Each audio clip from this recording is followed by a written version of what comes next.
Welcome to Truth Uncompromised. I am your host, Rhonda. Join us every Thursday at 7 p.m. Eastern Time. Truth is peace. Truth is justice and freedom to love, live, and be.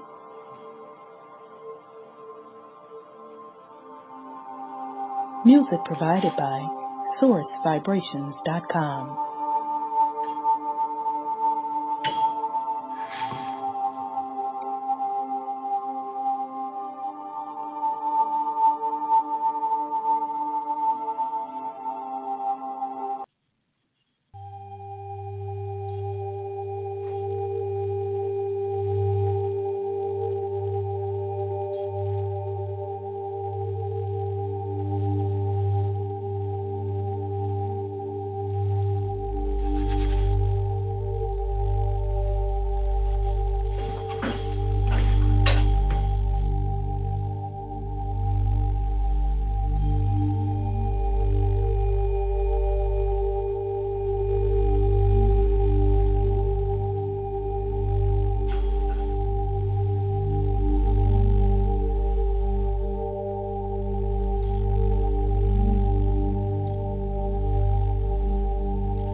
You have entered into a dimension of truth where time does not exist and illusions are shattered.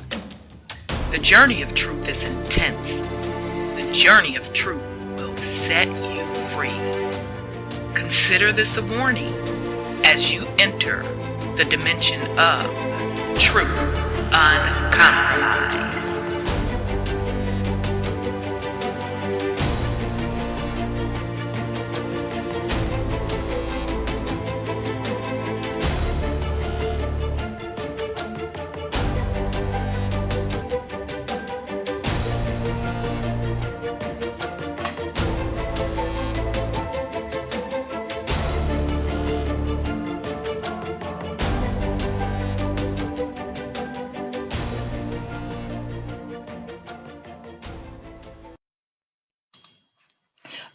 All right, family. Welcome to the Truth Uncompromised show. I am your host, Rhonda, and tonight is October 17th.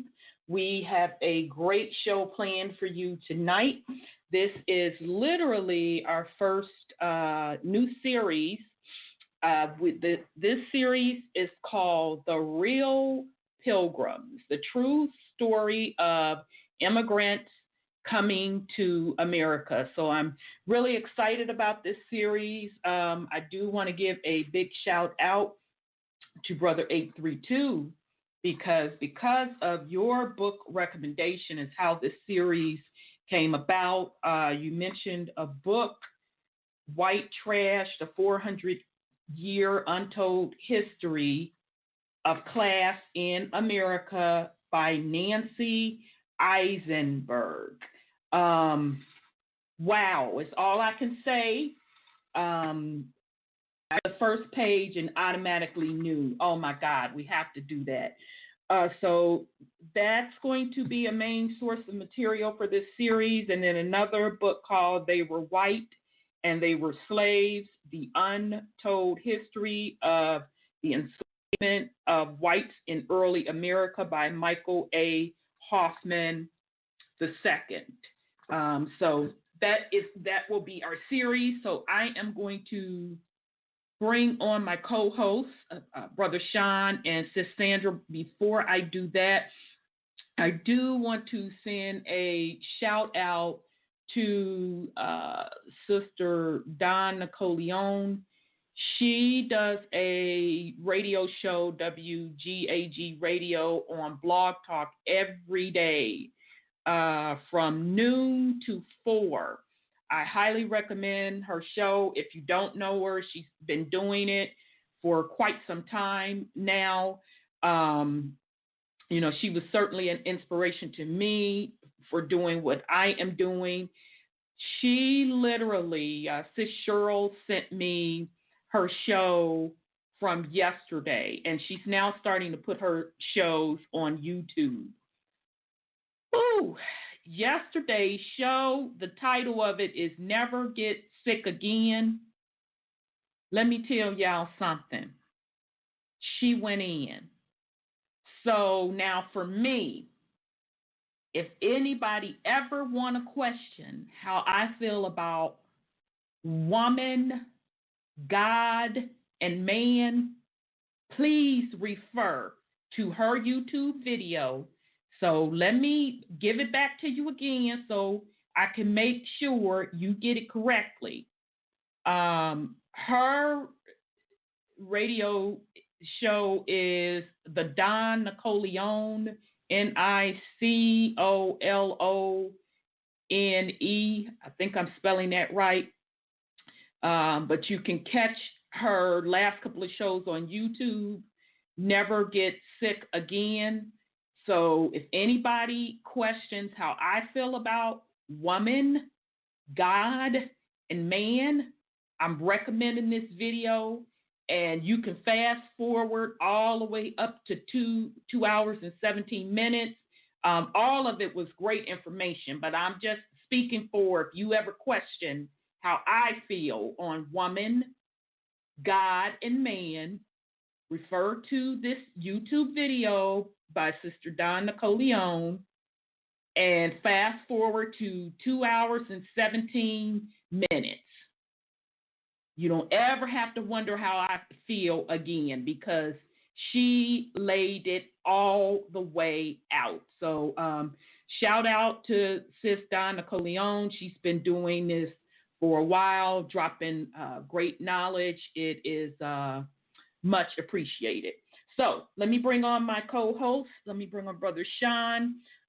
Sis Sandra, if you're in the queue, press *1. You might be on vacation. I see 2 numbers. So I'm not sure if you're on vacation. I see you. Yep, I see you there. Okay, so let me bring on Brother Sean first.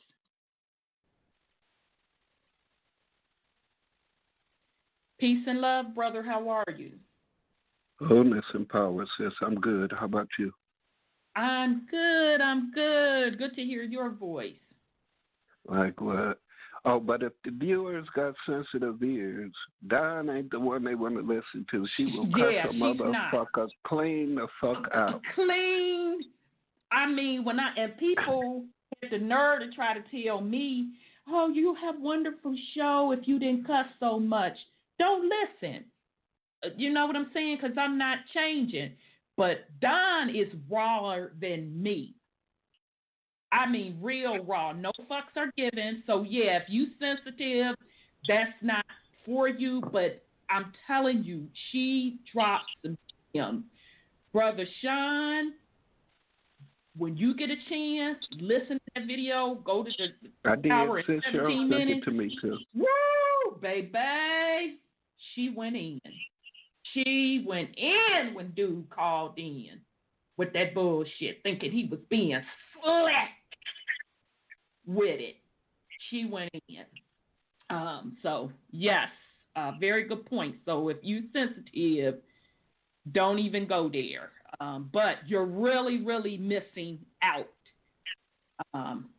if you do not listen, especially if, you're into metaphysics, you're into your higher spiritual self. You should enter and understand exactly what that sister is talking about. She literally summed up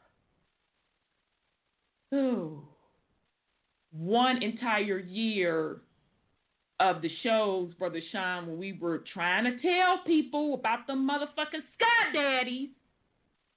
She summed it up on that show. When we've been trying to tell people about representing their gangs, she summed it up when we was trying to tell people about the war against women on this planet. So anyhow, I won't say any more on that, but I highly, highly recommend it. I was I was out watching this anime today, and on there this fallen angel say that the first fall of man was when man and woman started going against each other. We've been saying that for how many motherfucking years? And this was on a cartoon. Right, on the cartoon. And on top of that, on there, the original queen, it went crazy and got killed. And they replaced her and didn't even tell the people. They admitted that they even got a fake queen on the throne. Yeah, those Asian cartoons, the Japanese, Korean and them, they drop so much science and truth in them cartoons. I just be like, with my mouth open. So yeah, they ain't playing it. They tell it at all. No, they're not playing. They're not playing. And a brother I was talking to last week, and he was, I forgot even how we get on this subject, and he said his son watches the Japanese cartoon, because that's what he said. He said, well, have you seen the cartoons where they talk about the chakras and all that? I said, you mean the Asian cartoons? He said, yeah, my son watches them all. I said, brother, that's good. I said, all of them Asian cartoons. He said, yeah, I know. My son was the one that helped me to it. I said, very, very good. Very, extremely, extremely good. So, yeah, absolutely. They are. Oh, and they also hit like these quote unquote Indian fighters on there, heavily melanated, and the one brother, his hand is blessed by Kali. Wow. Part of his technique is a divine technique that was given to him from goddess Kali. They not messing around in the Asian cartoons. Wow, that doesn't surprise me, because based on what I saw, and I'm not even caught up yet, they just, what is the one? Soul Eater, so we can get a family. Yeah, Soul Eater.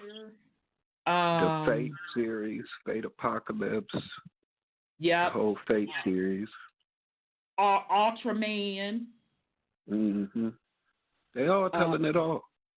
Yeah, they really are. They really, really, really are. So, yeah, check it out on Netflix, in case we didn't say that. On Netflix, right. Family. Okay, let me bring on Sandra. Peace and love, sis. How are you? Uh-oh, sis, are you on mute? I think you opened up the wrong channel. Oh, okay. I'm in the queue. Okay. I heard it say I'm muted, yeah. Okay, all right. My bad. Okay. I know I didn't hear that. I was like, did that thing say that yet? Okay, yeah, I did. Okay, my bad. That was a shout out to 646. Shout out, brother. Peace and love. I'm cross-eyed. He was right up under you, and I opened him up and studied you. How are you, sis? Oh, I'm tired. My brain's on vacation. My son had to remind me. Aren't you supposed to be on Blog Talk today? I said, oh. So I guess I need a vacation. I hope you get your vacay. Do too. I do too. But I'm good. And you and Brother Sean and the family, hello. Yeah, we're good. It's good to hear your voice. Thank you. It's good to hear yours as well. I've been hoping that you are well in Cali with all of that. Don't talk about this crazy place. Yeah, with the power. I've been in a fishbowl. Because if you don't be careful, you get burned up in the fishbowl. The fire's coming everywhere. I said, now wait a minute.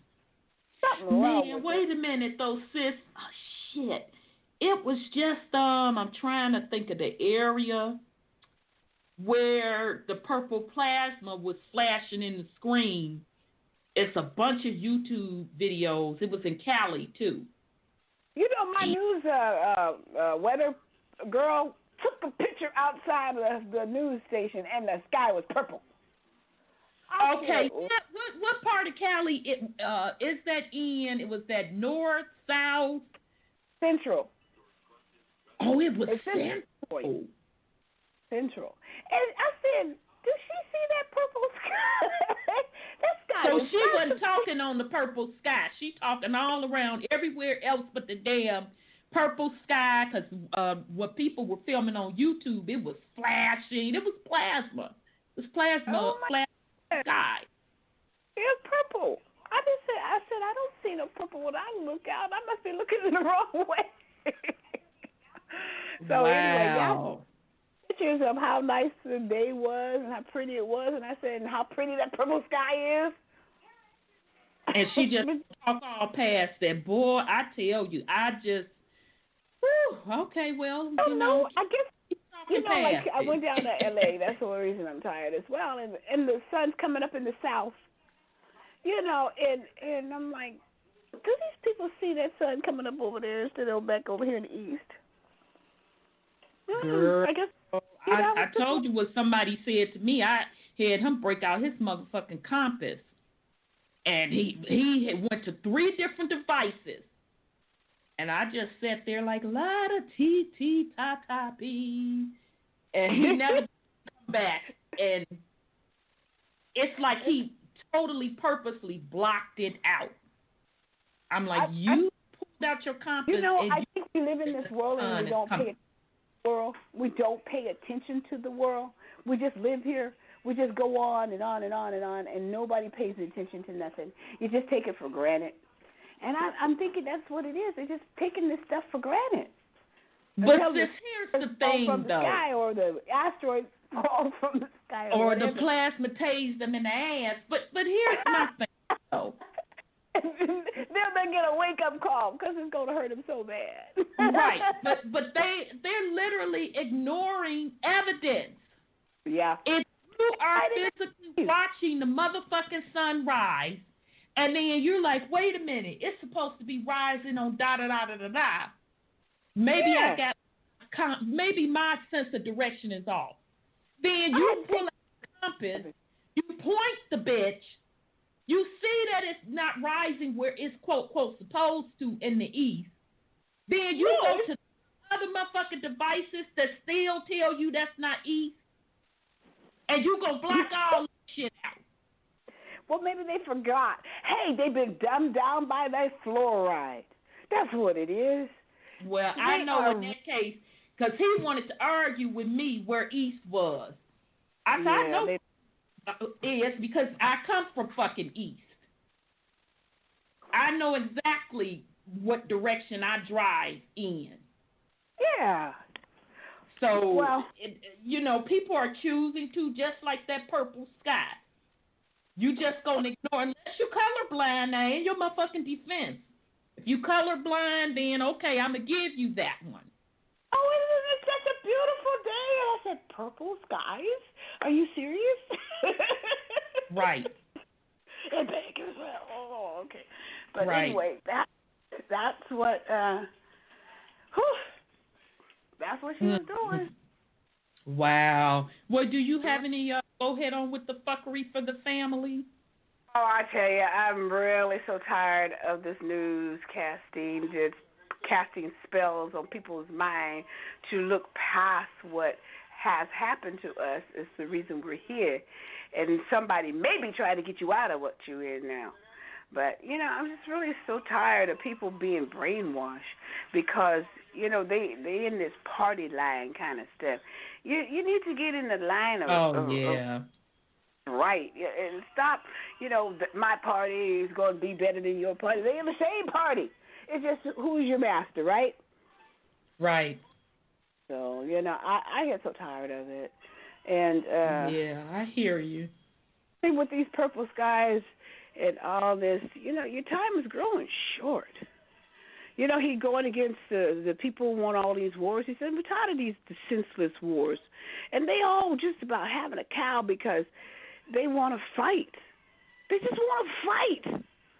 And it has to be the frequency. It has to be the plasma. It has to be the insanity from, I hate to say it, the sulfur in their systems that they always want to fight.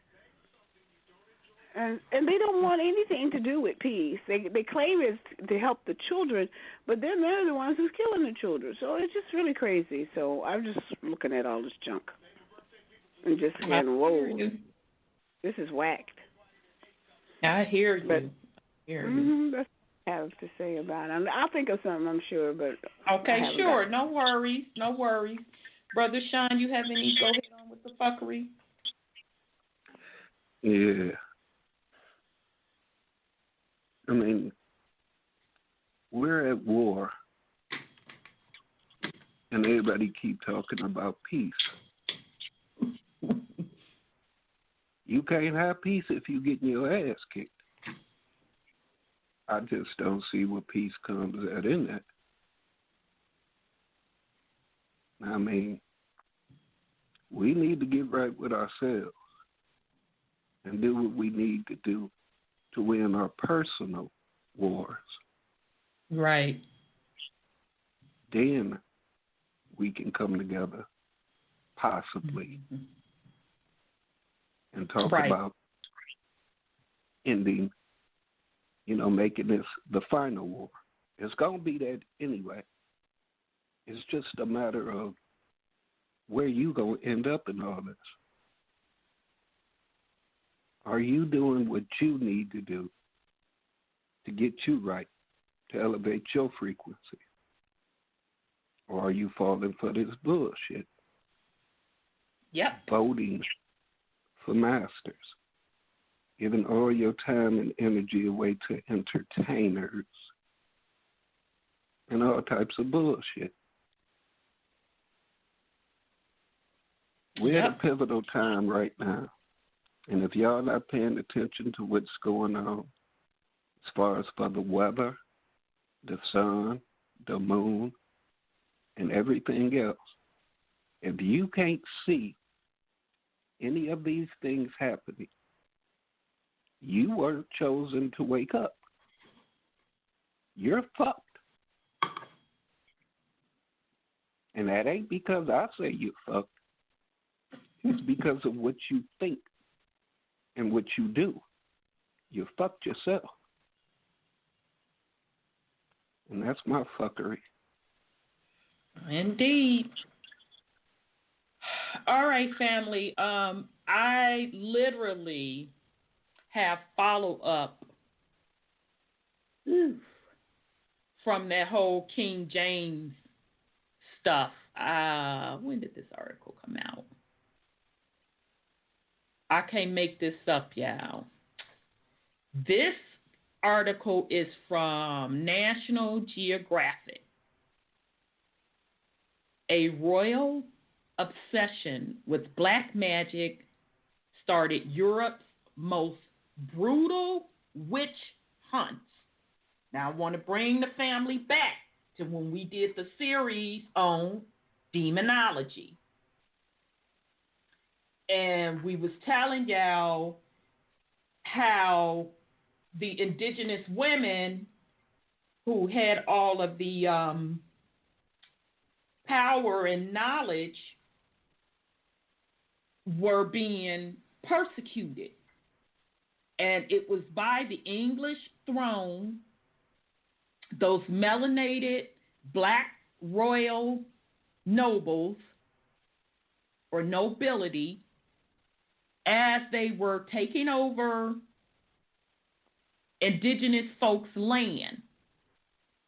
So as that was happening, they wanted to convert the people to Christianity. And I told you all then, we were going through demonology. I told you all then that the reason they did this witch hunt and was converting folks to Christianity is because they wanted to suppress the goddess worship and the, whether you want to call it sorcery, spirituality, magic, rituals, whatever the hell you choose to call it. They wanted to suppress it. They wanted to stomp it and get rid of it because they knew it was more powerful. Okay? So if you didn't check out that series, go back. We literally went through the entire demonology book, which, by the way, was commissioned to be written by King James, the same King James that commissioned the Holy Bible. Okay? And again, melanated King James of Scotland, who is a steward. Mother's maiden name is a steward. All right, so here we go. This came out October 16th. National Geographic. A royal obsession with black magic started Europe's most brutal witch hunt. In the 1590s, King James of Scotland's fear of witchcraft began stirring up national panics, resulting in the torture and death of thousands. So again, I want to remind people that it was also mentioned when we were doing the Black Nobility series that King James said that he is a Hebrew and he is a Roman. Okay? All right, so here we go. During the late 1500s, Scotland believed the devil was at work in the land. Locals talked about his ability to raise storms, kill livestock, and spread deadly illness. Satan sought to undermine human society from within and was recruiting secret agents to do his bidding. Those diabolical actors were witches, and the authorities believed they had to be eradicated for the sake of the kingdom. Okay? So for the sake of the kingdom now, I want y'all to really think about that. For the sake of the kingdom. Okay? So again, suppressing the divine feminine for they funky asses to sit on their kingdom that they took. So here we go.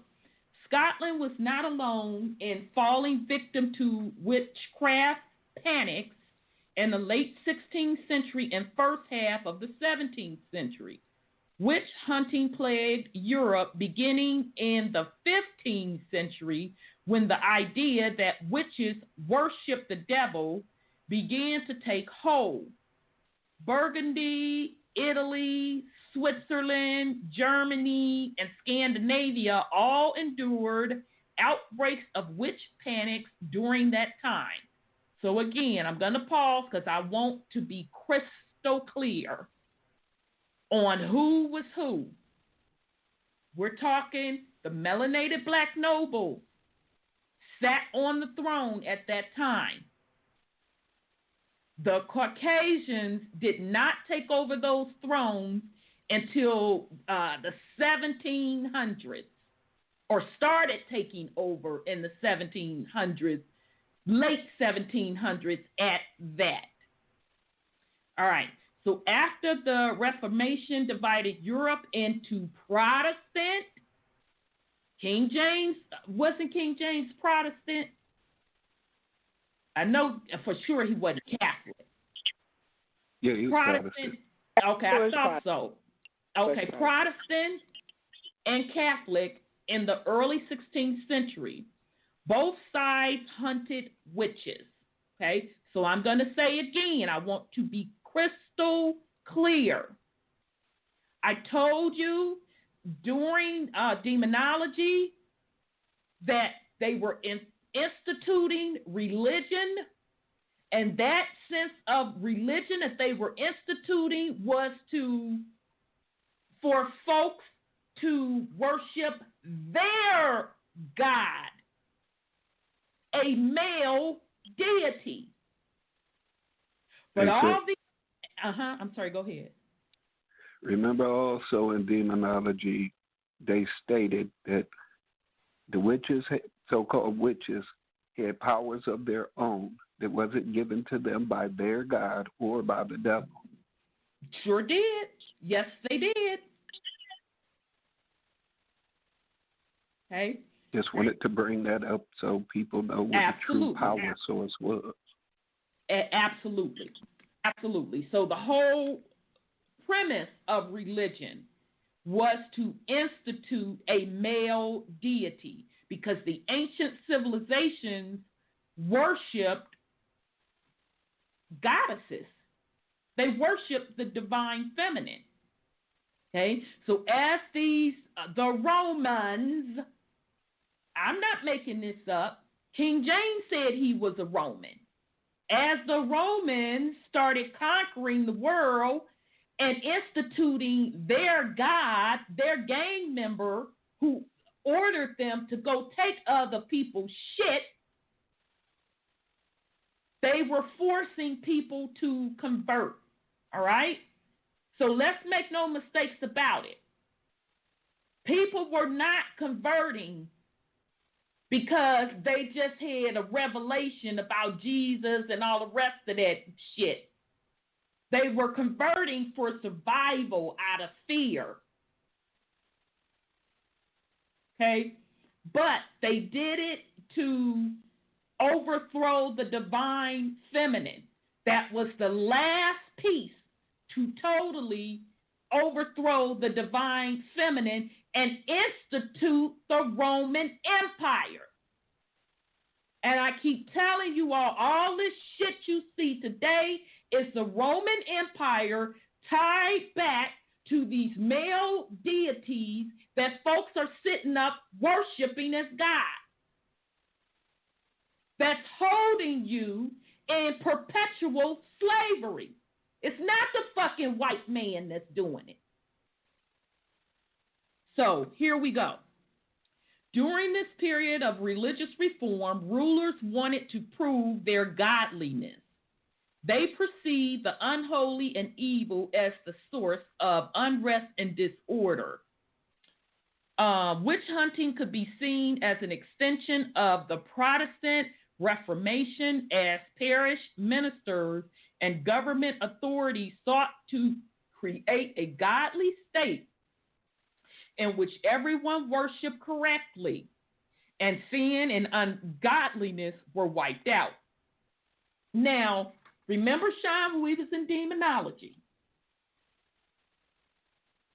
did they not talk about being in your true sovereign state?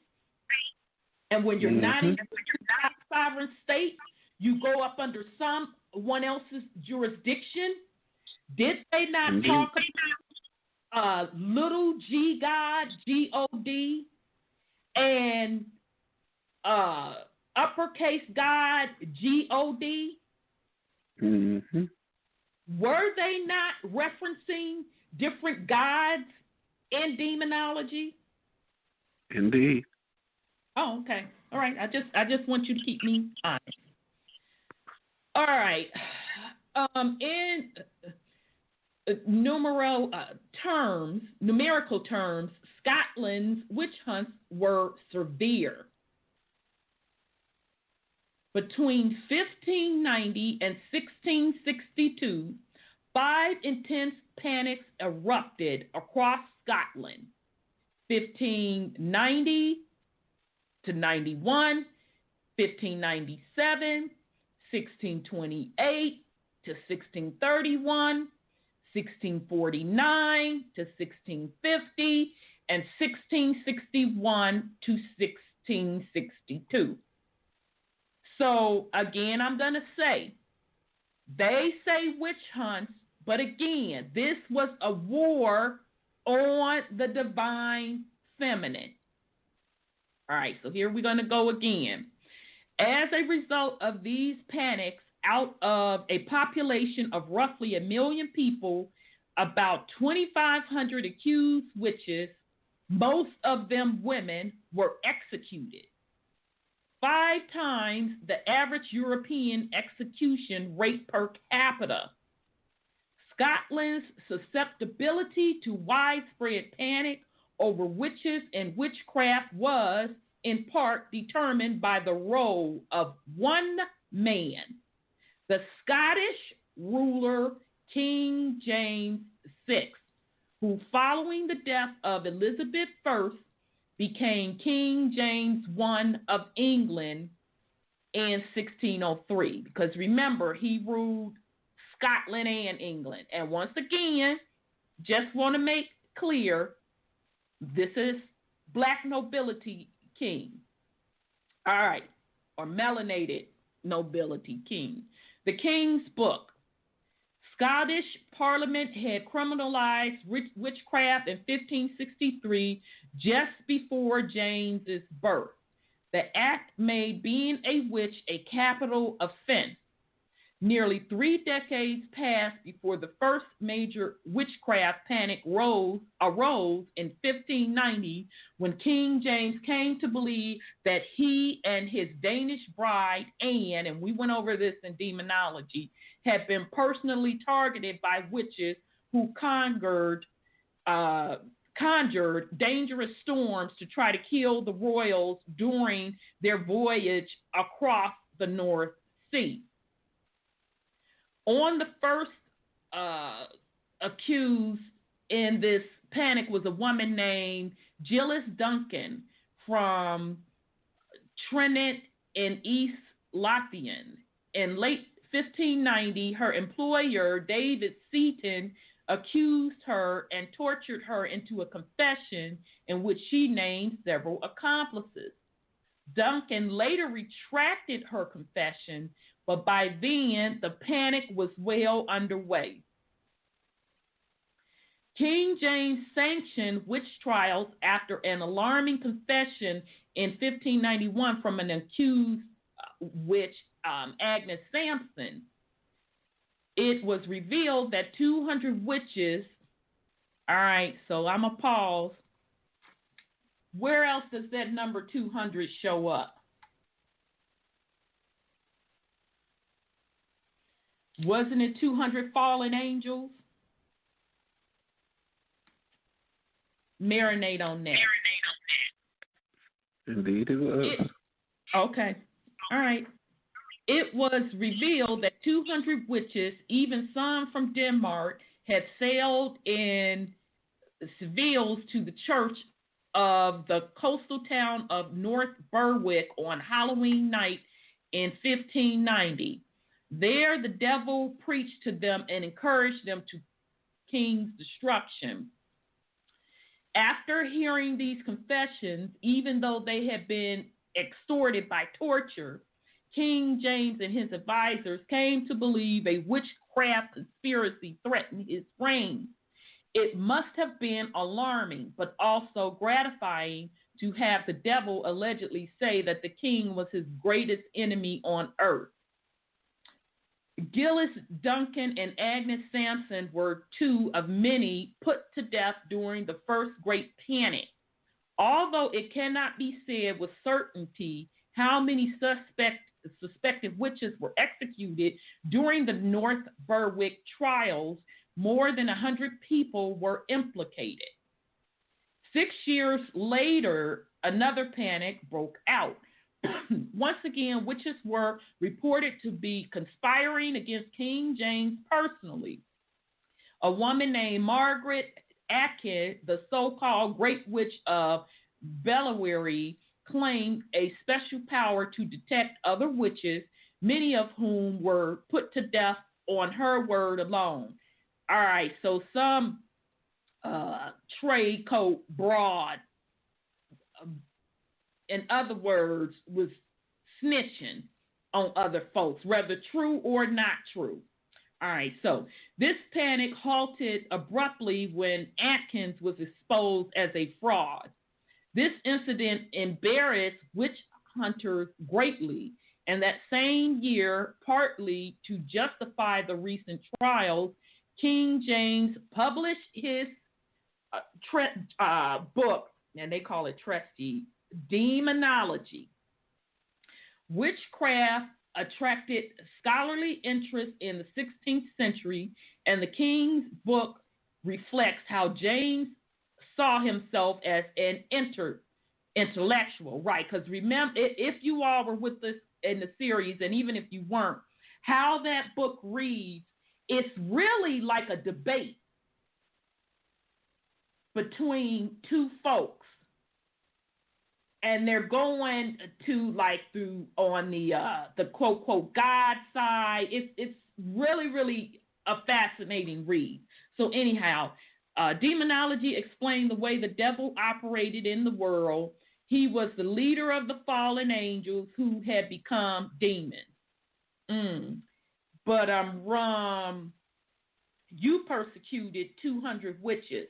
But okay, we're going to go on. These demons made pacts with people and granted them powers to work harmful magic. According to James's book, therefore, witchcraft was a secret conspiracy between humans and demons who were out to do all the harm they could. Against this conspiracy, the faithful's only hope was to appeal to God, and especially to the God-given powers of kings like James. Later, political events shifted witch hunting away from the central place in James's worldview of his role as a divinely ordained king. After James succeeded Queen Elizabeth I as sovereign of England in 1603, he faced a new religious opponent, militant Catholics. Okay, now notice that peep game. They named themselves motherfucking sovereign, but you're up under them because you have, in essence, giving your sovereignty over to these governmental agencies and to these deities or these gods. Okay? All right. Because according to King James, his God gave him the authority to be sovereign and reign over others. All right. So anyway, Catholic conspiracies threatened his claim on the English throne in much the same way the North Berwick witches threatened him in Scotland. All right. So again, you got the Protestant quote, quote, God deity fighting against the Catholic God deity. So after the gunpowder plot of 1605, Guy Fawkes planned to blow up Parliament and kill the King James, turned away from hunting witches in favor of rooting out any Catholic conspiracies. Okay. From royal to local, even though King James' tensions had shifted, ideas about witchcraft had permeated Scottish society. The notion of witches as a demonic conspiracy descended through the lower levels of local government, making the witch hunts of the 17th century local as well as national affairs. There was a geographical pattern that shows the state's interest in rooting out witches. Heavy witch hunting took place in areas near center of state power, such as Fife and Lothian. Fear of the devil was at its peak when the state was determined to enforce religious uniformity.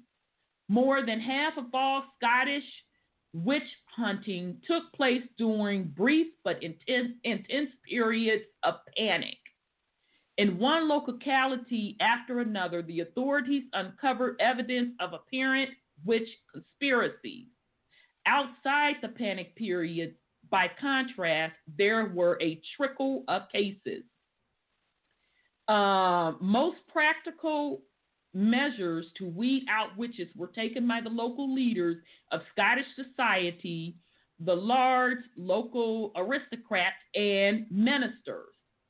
They formed Kirk sessions, parish committees of the church, to supervise the people and to bring them to godliness. Kirk sessions were not criminal courts, but they could arrest and interrogate suspects and pass cases on to the secular authorities. Most offenses that Kirk sessions deal with concern extramarital sex, which may explain why so many Scottish female witches were accused of sex with the devil. While many of these incidents began locally, some panics in Scotland had origins overseas.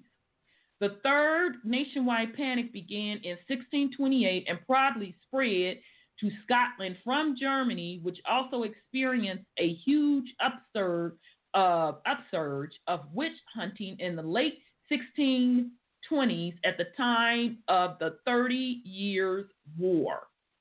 The effect of such panics would have been felt at the most local level.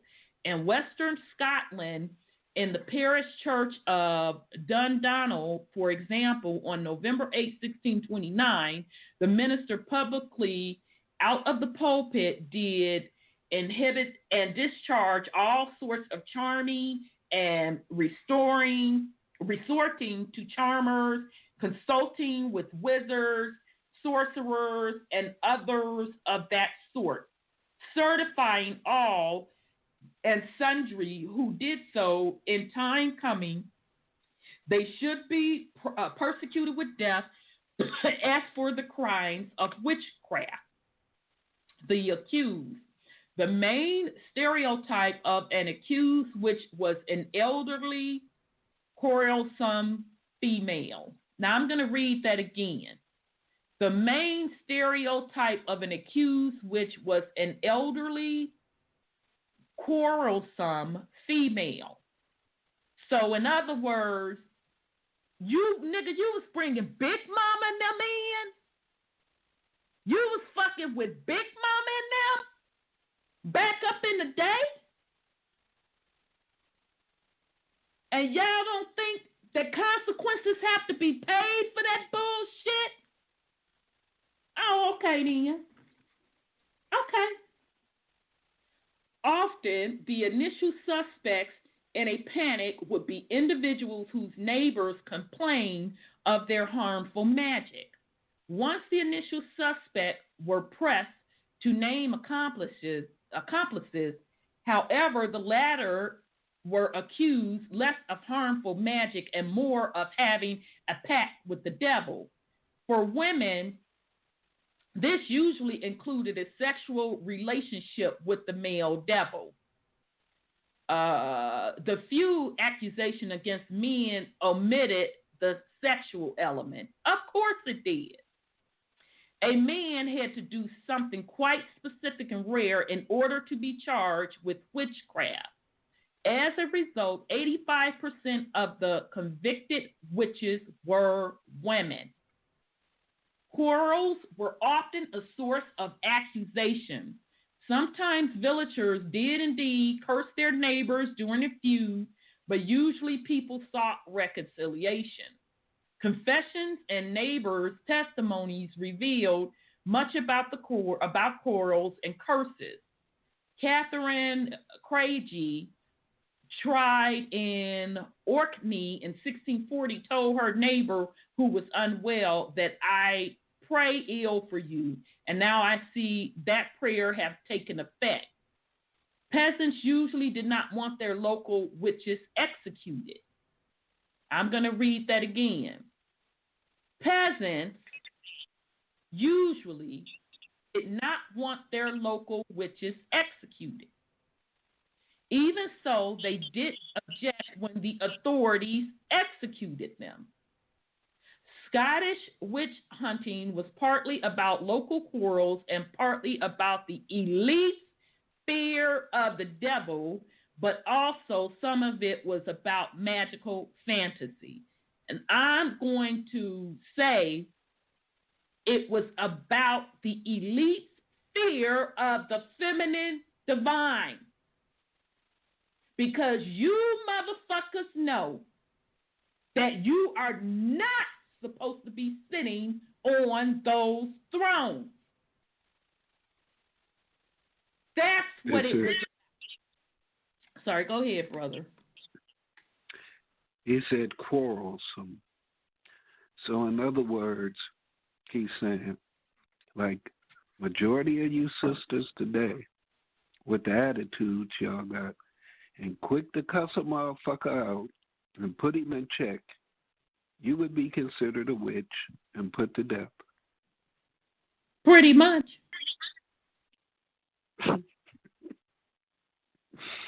That's wild. Yeah. Bringing big money in, all of that. But once again, people have cursing and cussing confused.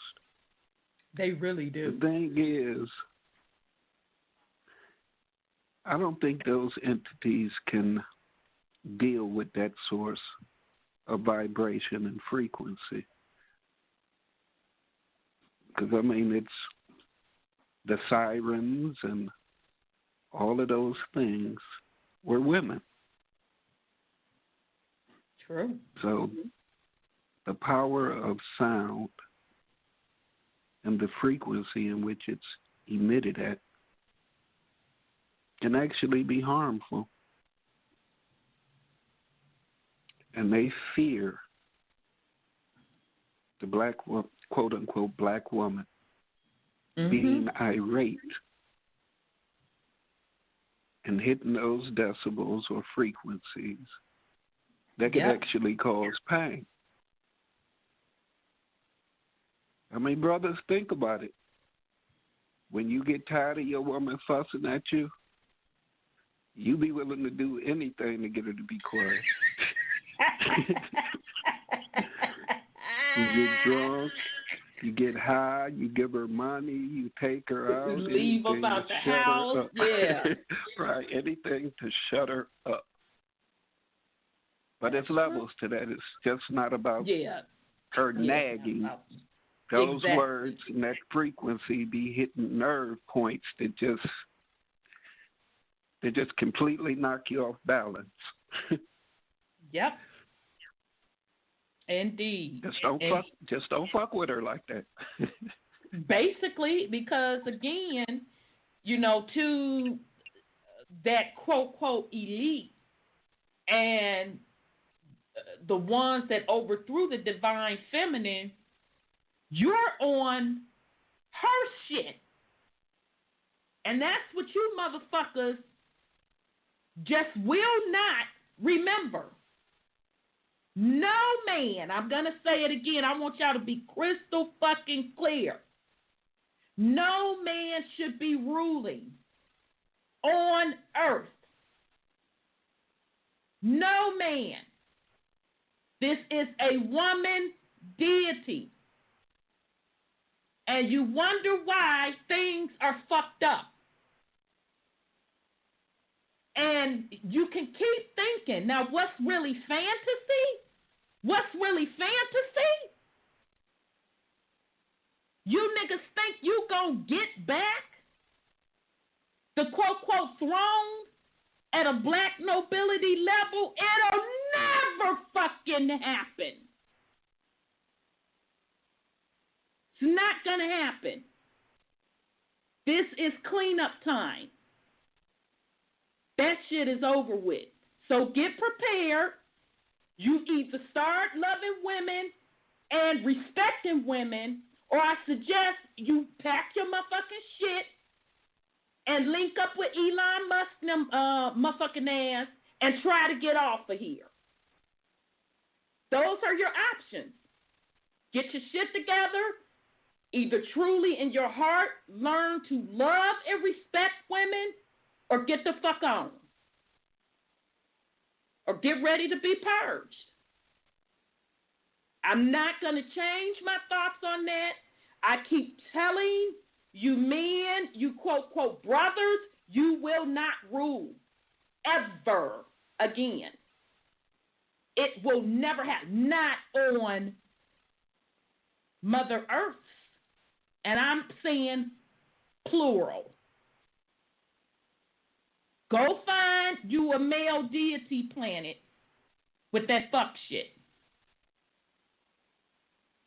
And take your motherfucking stinking ass, rotten ass, bloodline babies with you, and your fucked up religion. Take all that bullshit with you. I'm sorry, sis. Go ahead. You had something to put on it. Well, I was thinking, as you were reading that, the Pilgrims, which is your subject tonight, was supposedly the reason to come here was for religious freedom.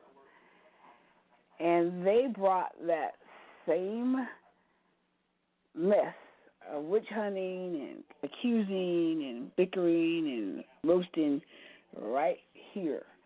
I don't even know if they understand that the freedom they wanted was the freedom to tell somebody else what to do. It wasn't freedom for people. It was freedom for somebody to control them. And they continue it to this day. You know, yeah.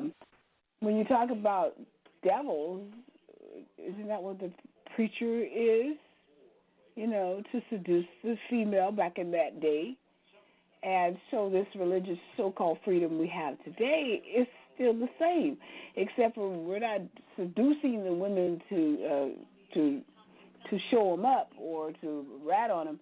They're just seducing them now because they like the role they got back in the day.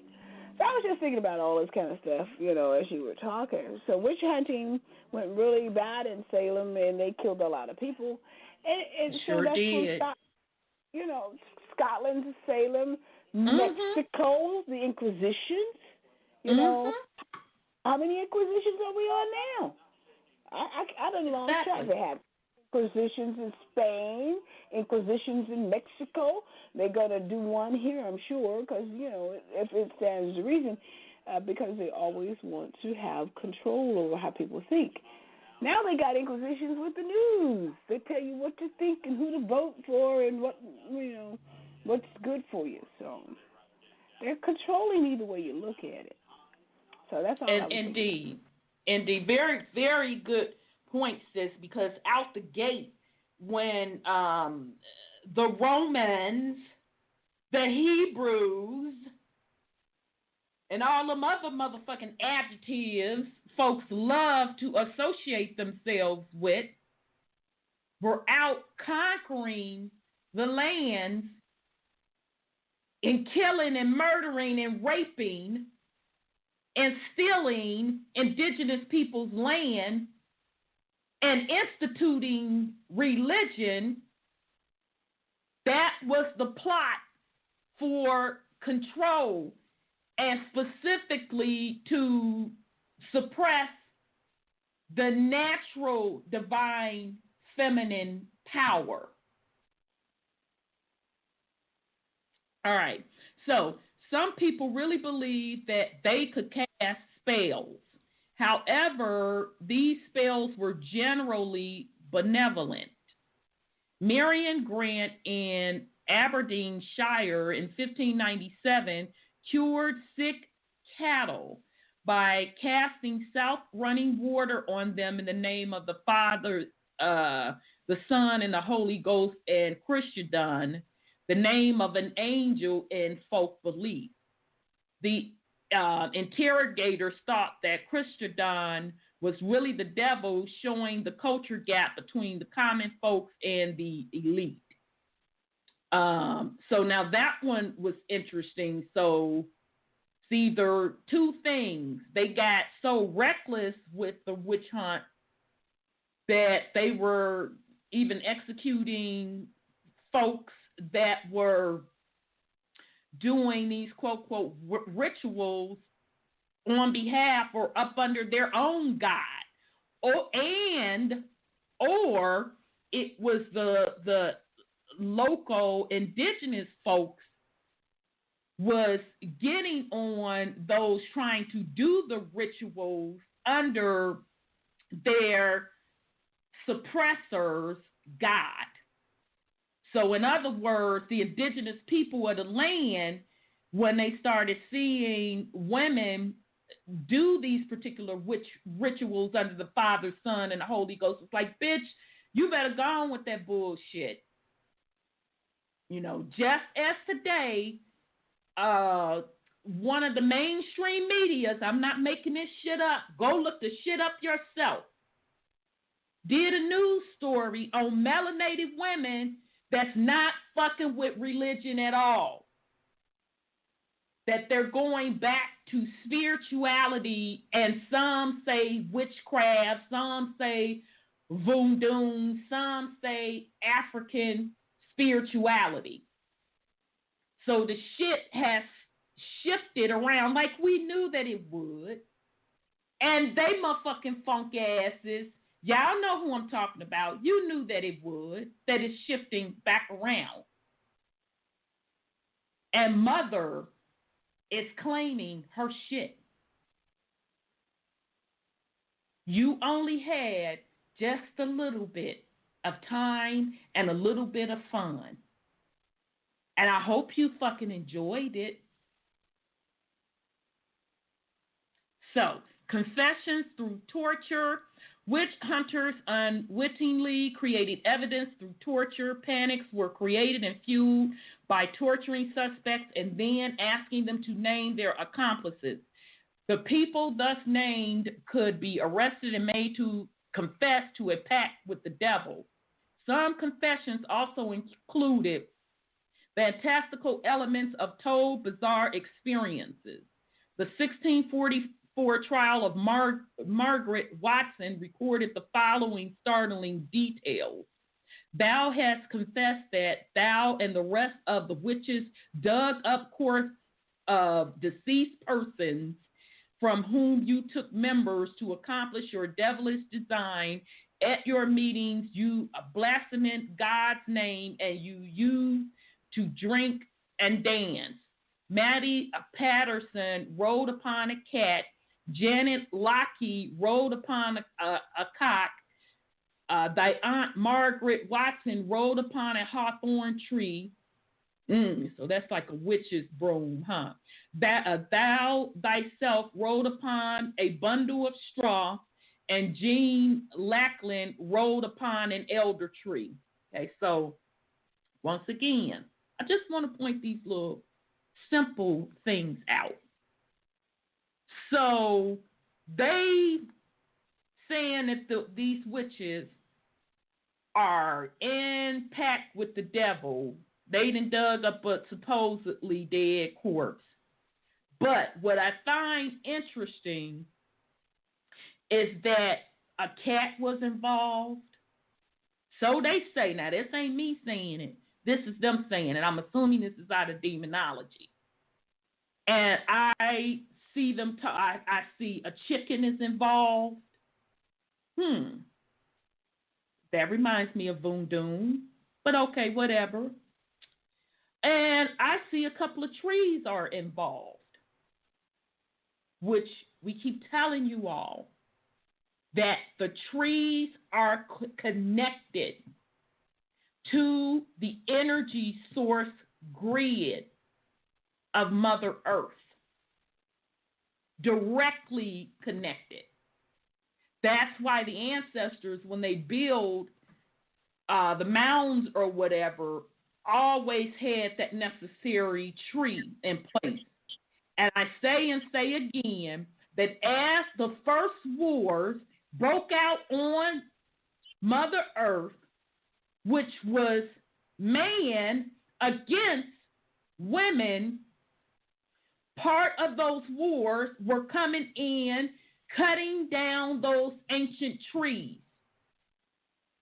So I guess that same motherfucking stinking ass bloodline, you would panic when you see a woman, and especially a melanated woman, in communication with the tree.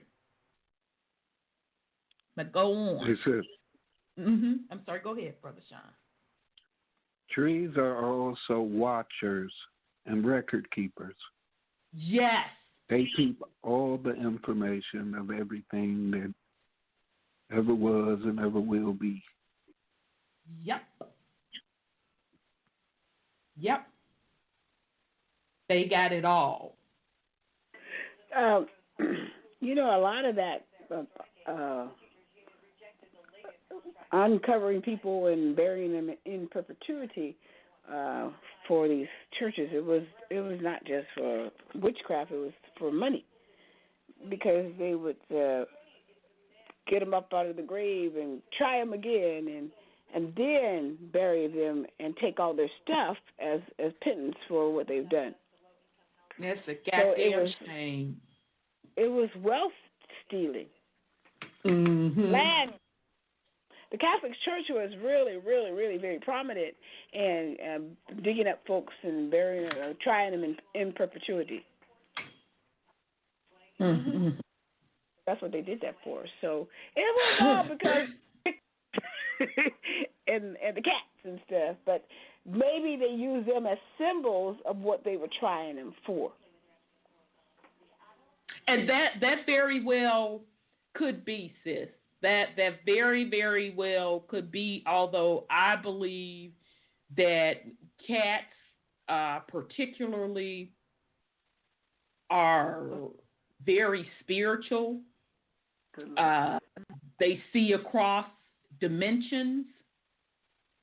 And I find it funny because some people are so afraid of cats. But cats do their own thing. Cats, if they don't fuck you, they don't fuck with you. You can't make a cat fuck with you. They don't give a fuck about you allegedly feeding them, none of that. Either they like your stinking ass or they don't. Right.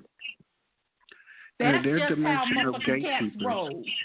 Yes, they are. Remember Yes, that Stephen King movie, Cat People? I didn't see that one. Yeah, That. those demons, they were afraid of the cats. The cats could kill them. Yeah, cats don't fuck around. I'm going to tell you. They do not fuck around. I have mad respect for cats. And I do have to say, I don't give a fuck where I live.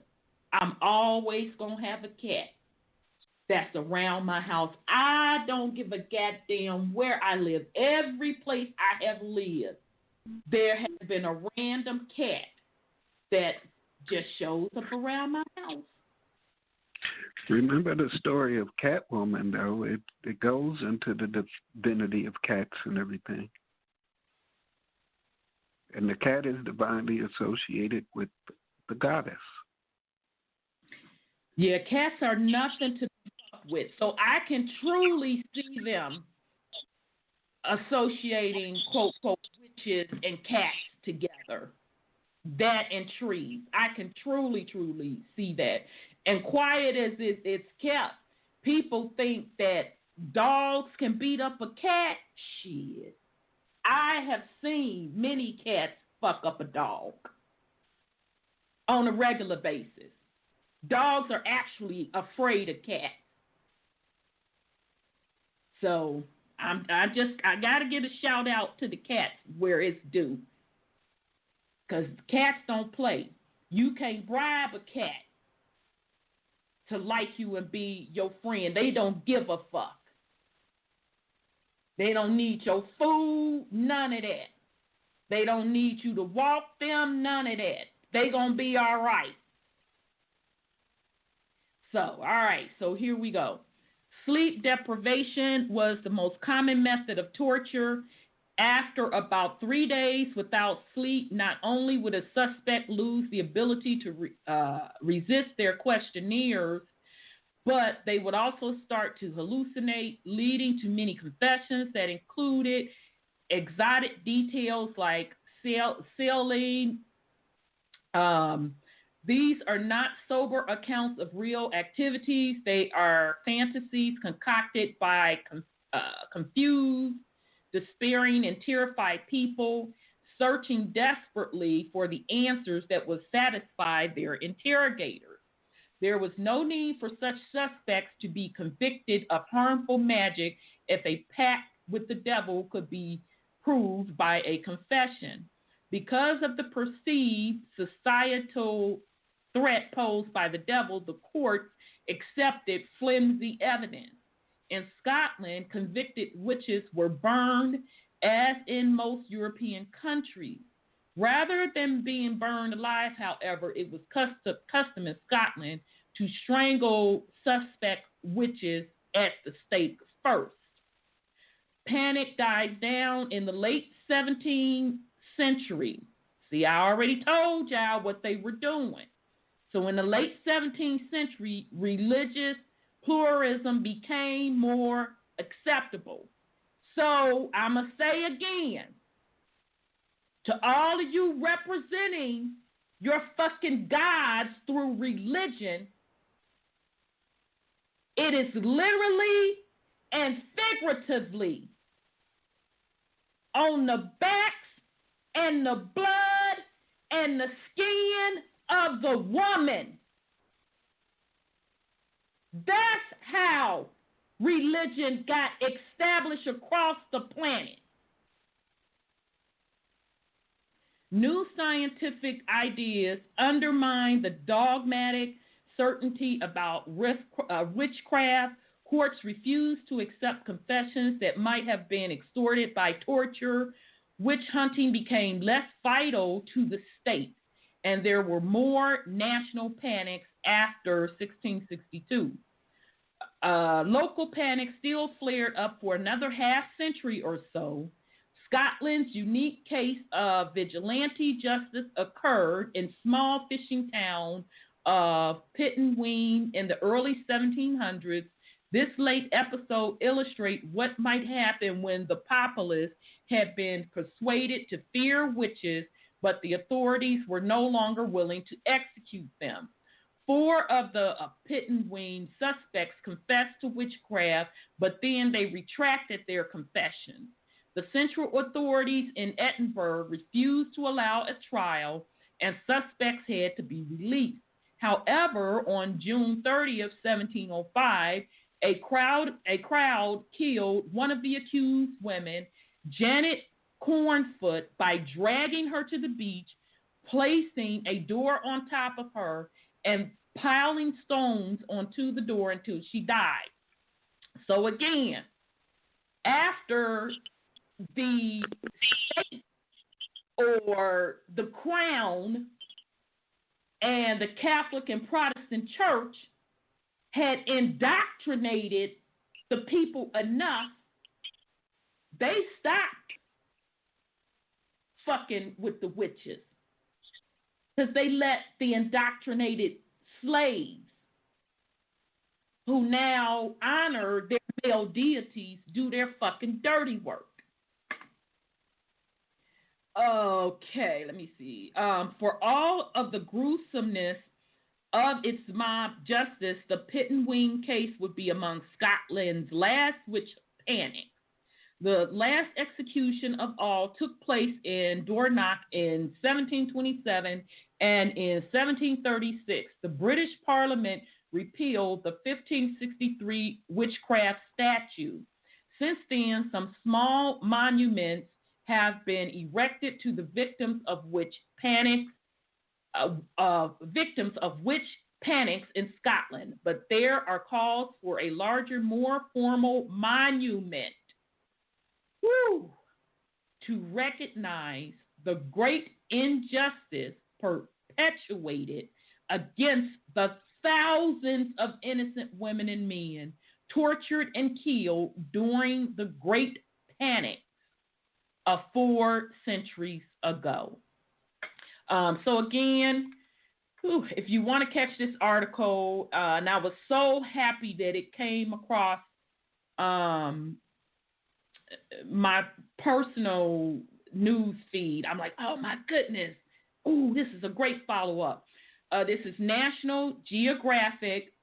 A royal obsession with black magic started Europe's most brutal witch hunts. And this came out October 16th.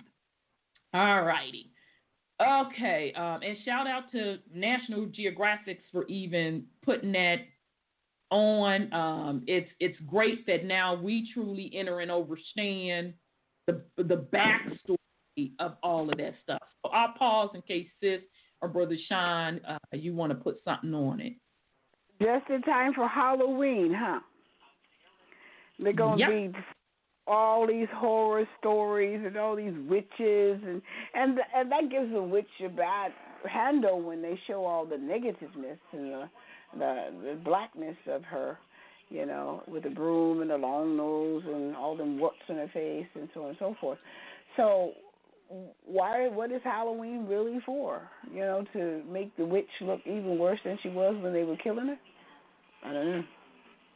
Right. But it was okay when their God was out murdering millions, raping and pillaging and torturing and stealing land and putting essentially Mother Earth and her territories, her body, under perpetual slavery.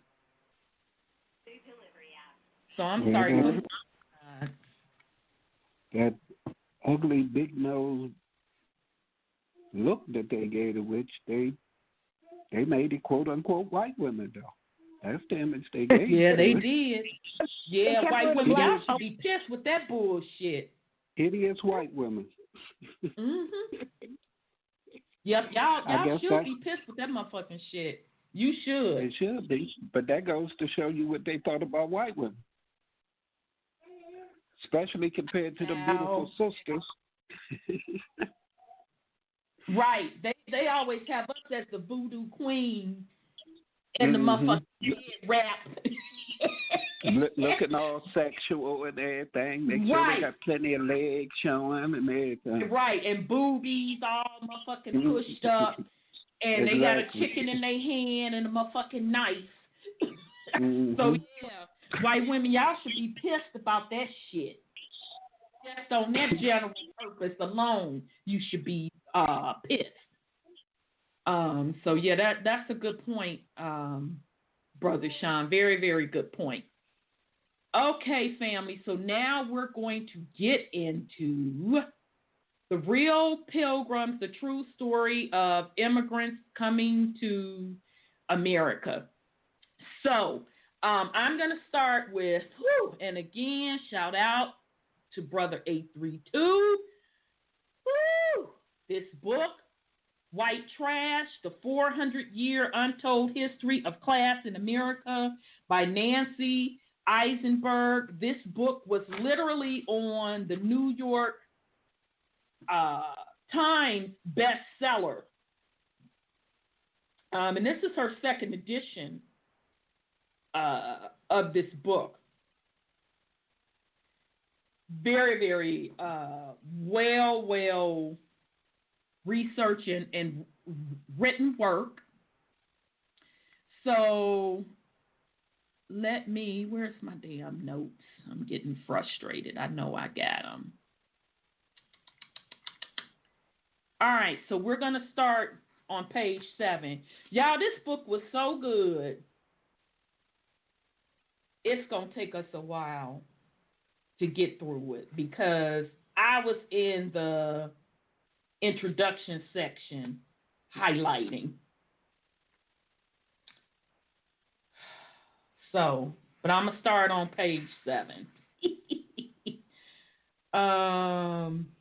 Damn, I just can't. Let me see what I want to pull out here. If I do want to do some of the introduction section. All right, I'm going to do a little bit of an introduction. I'm telling you, y'all, she came out swinging. I'm literally on page 2, I started highlighting.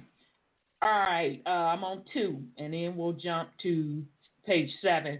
America's class language and thinking began with the forceful imprint left by English colonization. The generations of the 15th and 1600s that first envisioned the broad-scale English exploitation,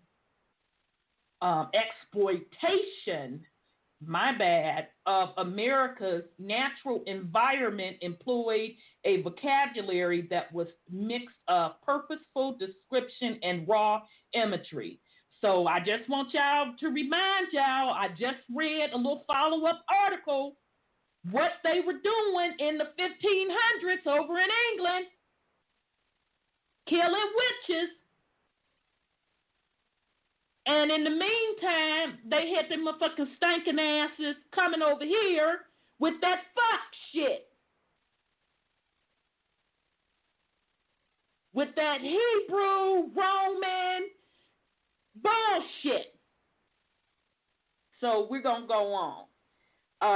They did not indulge in pretty talk. The idea of settlement had to be sold to weary investors.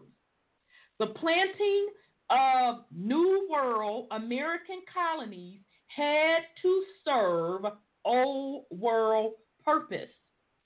In grand fashion, promoters imagined America not as an Eden of opportunity, but as a giant rubbish heap that could be transformed into productive terrain. Expendable people, waste people, would be unloaded from England. Their labor would germinate a distant wasteland. And then I'm going to go to 7. Oh, I got to go to 5. Sorry. I'm telling you, y'all, this book is so good. I'm sorry. Go ahead, Brother Sean. Before you go there, remember in demonology how they said they were going to send a sickly over here? Germ warfare? Yep. Yeah. Mm-hmm. That's exactly what they're saying right there. That's exactly what they're saying. And remember when I told y'all I watched France, Louis' motherfucking ass. King Louis with the super fly motherfucking hairstyle. Melanated, nobility, his brother, Philippe, gave Louis the idea because in France, they was fed up with Louis' motherfucking bullshit because he had bankrupted pretty much. The throne was bankrupt because of the perpetual wars trying to take over other territory and trying to hold on to his territory because they were fighting each other. So the same bloodline, and it could be different bloodlines in their defense. The Protestants and Catholics could be different bloodlines, but I do know within like King James and them lineage, they were even fighting among each other because I think King James and Louis, they were related. But anyhow, Louis bankrupt his shit. That Versailles, that big ass Versailles palace in France, that was built by Louis. And he literally emptied out their treasury to finish building that. So he had to raise some money. And so his brother Philippe had heard from somebody about this new joint venture to come over to the Americas. And so Philippe was getting ready to try to send his soldiers, not Philippe, Louis was going to try to send his soldiers. So Philippe was like, bruh, I'm telling you now, you don't have no pull with the motherfucking soldiers. They tired of fighting wars. They injured. You know, you barely paying them. They starving, this, that, and the third. So, bro, you can forget that. They not finna go over to no new land because they called America, quote, quote, the wasteland. Because. Sound like now? Hmm? Doesn't sound like now? All they do is fight, fight, fight? Yeah, exactly.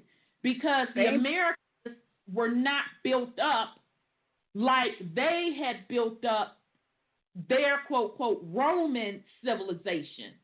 So meanwhile, in the Americas was just Greenland, naturalization. And because it wasn't built like they had all of their shit where they go in and strip down trees and build all these monuments and thinking they all in a motherfucking bag of chips.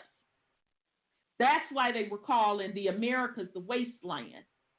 So Philippe, which is Louis' brother, told him, but you know what you can do? Open up the prisons and send the prisoners over there. So it just wasn't King James and them, all of them stinking motherfucking nobles emptied up their prisons and sent folks over here. And even worse than that, as we get through this series, you'll see how it even went beyond the prisoners. I'm sorry, go ahead, Brother Sean. I believe they was calling it a wasteland because that was their intention, to make it into a wasteland, like they had done their own. Everywhere they remember, because if we remember correctly, at the time they was coming here, it was pyramids and cities and everything already built. Yes. In harmony with nature. Exactly. And remember, King James had to issue an order to tell them they couldn't cut down any more trees because they had cut down so many trees that they had damaged the land very, very bad over there. And he had to put in a law for them to stop cutting down trees. So unless they were referring to it as a wasteland because that mud flood events or whatever had happened during them. That could have been too. Because, there's so much that they've lied to us about and want us to think that over here that we was ass backwards and everybody running around naked or with leaves on and shit. Right. That very well could be the case. Absolutely, Brother Sean. All right, so I'm on 5. Okay. Historical myth-making is made possible only by forgetting. So I'm going to read that again. Historical myth-making is made possible only by forgetting. We have to begin then with the first refusal to face reality. Most colonizing schemes that took root in the 17th and 18th century British America were built on privilege and subordination, not any kind of proto-democracy. The generation of 1776 certainly underplayed that fact, and all subsequent generations took their cue from the national founders. Okay? And that's why today the motherfuckers don't want to talk about nothing when I get in their ass about, so now what happened prior to 1776? Folks all of a sudden want to stammer and get silent. Yeah, that's what the fuck I thought. All right, y'all. So now I'm going to get to the page I've really documented, but I couldn't pass up those nuggets. All right, so we're going to say exceptionalism emerges from a host of earlier myths of redemption and good intentions. Pilgrims persecuted in the old world braved the Atlantic, dreaming of finding religious freedom on the America's shores. Wagons, trains of hopeful pioneer families head west to start a new life. Nowhere else we are meant to understand was personal freedom so treasured as it was in the American experience. The very act of migration claims to equalize the people involved, molding them into a homogeneous, effectively classless society. Stories of unity tamped down our discontent and mask even our most palatable divisions. And when these divisions are class-based, as they almost always are, a pronounced form of amnesia sets in. Americans do not like to talk about class. It is not supposed to be important in our history. It is not who we are. Instead, we have the Pilgrims, a people who are celebrated at Thanksgiving, a holiday that did not exist until the Civil War, who came ashore at Plymouth Rock, a place only designated as such in the late 18th century. So, what did we tell you all started happening in the late 18th century?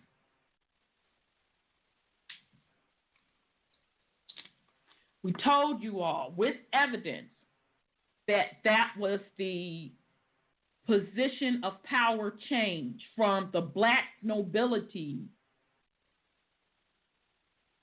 King James and all of them, to the Caucasians, and how King Charles had set up the Caucasians to start ruling, and he was the one to sanction that Windsor name. Okay?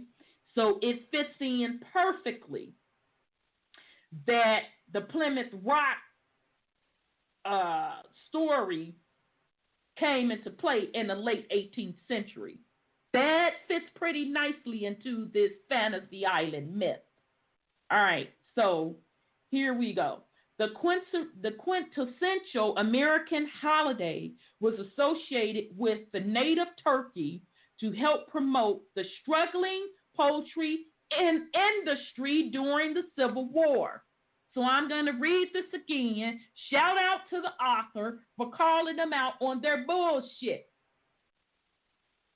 So that turkey that is associated with Thanksgiving that supposedly happened with the motherfucking Pilgrims meeting the quote Indians or indigenous people and them having this celebration.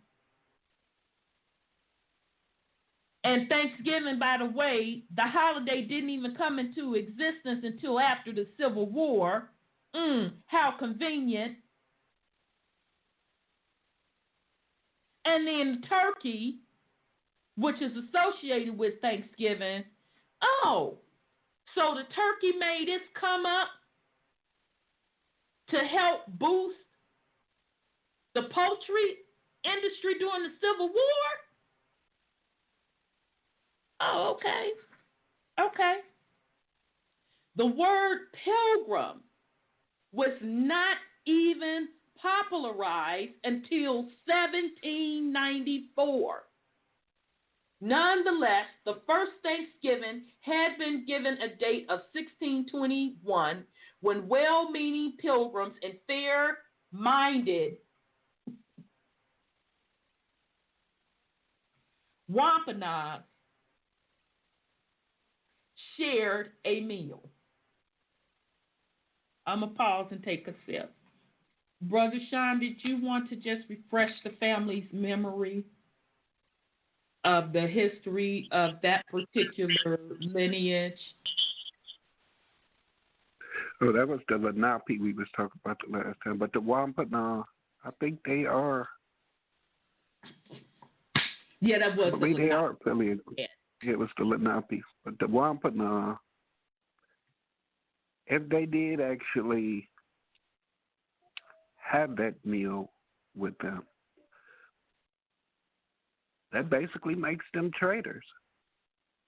Because I thought, wasn't the Wampanoags and the Lenapes, were they somehow warring and they wind up merging? Mm-hmm. Yeah, but they Okay. said And the that Mohicans those are part of that. Wampanoag that were at that dinner with them were slaughtered after the dinner. They poisoned him. Mm-hmm. So I'm going to just go on and just remember. So I just wanted you to refresh the family's memory on the Wampanoag connection. All right. And by the way, it went back further when we just talked about the Giant series, and they talked about the Lenape, the Wampanoag partnering together, and then eventually, because they were also warring and partnering, they wound up partnering with what's the one, and I should know. The one that helped them write the Constitution. You know who I'm talking about. I can't think of the name. The Floridians. Right. The Iroquois. Huh? The Iroquois. Yeah, thank you, sis. The Iroquois. Exactly. All right. The master of ceremonies was their Indian interpreter, Squanto, who had helped the English survive a difficult winter. Left out of this story is the detail, not so minor, that Squanto only knew English because he had been kidnapped and sold as a slave to an English ship captain. Coerced labor of this kind reminds us of how the majority of white servants came to America. Squanto's friendship, alas, was a far more complicated affair than the fairy tale suggests. He died of a mysterious fever the very next year while engaged in a power struggle with Massasoit, the great sachem of the Wampanoag Confederation. Okay, so we also told you all, I want you to make note that Confederate flag that you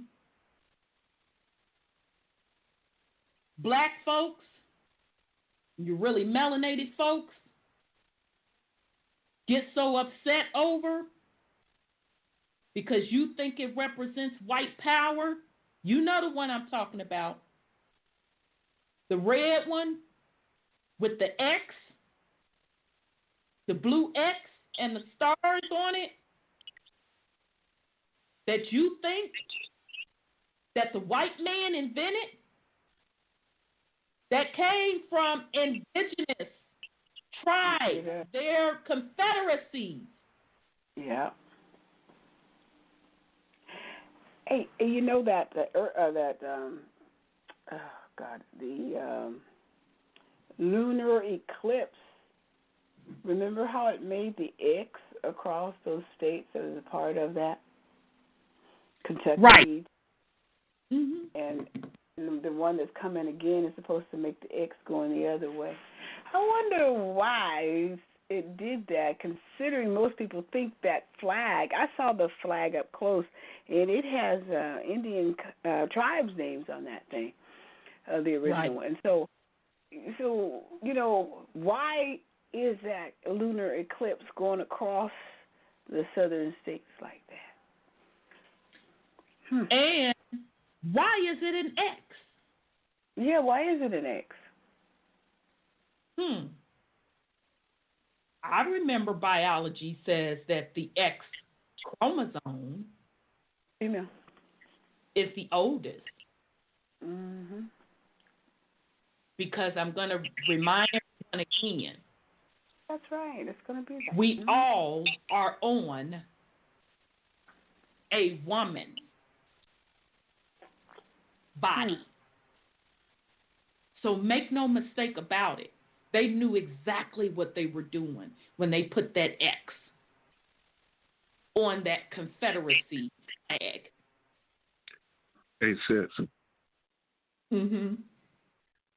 Sis Cheryl sent me the video on YouTube. It's a video for that book that you read.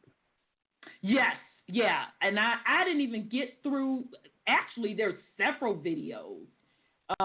And the ones that I saw, it was white, quote, quote, Caucasian people going through the book. Mm-hmm. Yep. So I hadn't even listened to the videos because I wanted to read the book myself. Mm-hmm. And I'm so glad that, like I said, we only on page 8.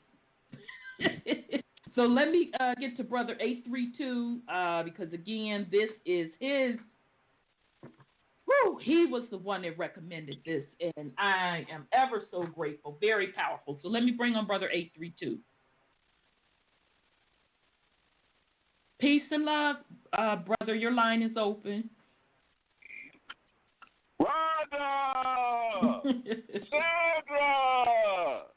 My sisters from other misters! Feathers up. Jackson, the Indian killer, down! Sean, my brother from another mother, sitting on Mount Olympus with them black lightning bolts coming down tonight. Indeed, wholeness of power, bro. My soul is, spirit is vexed, and I am emotionally conflicted from just laying my father to rest this past weekend. And so I may not be on long, just to throw some thoughts and some logs on the fire for you. First, I had to travel to Jacksonville, was named after the infamous Indian killer general and the corrupt, bankrupt president that sits over the shoulder of the white supremacist in chief, named such in 1822. That is on the statuary in the circle of downtown Jacksonville. Mm-hmm. Secondly, I had to drive through Osceola National Park. I don't know if any of y'all are familiar with that. Heard of that. Osceola National Park, because I had to travel to the city for the burial and memorial purposes of my father. Mm-hmm. Mm-hmm.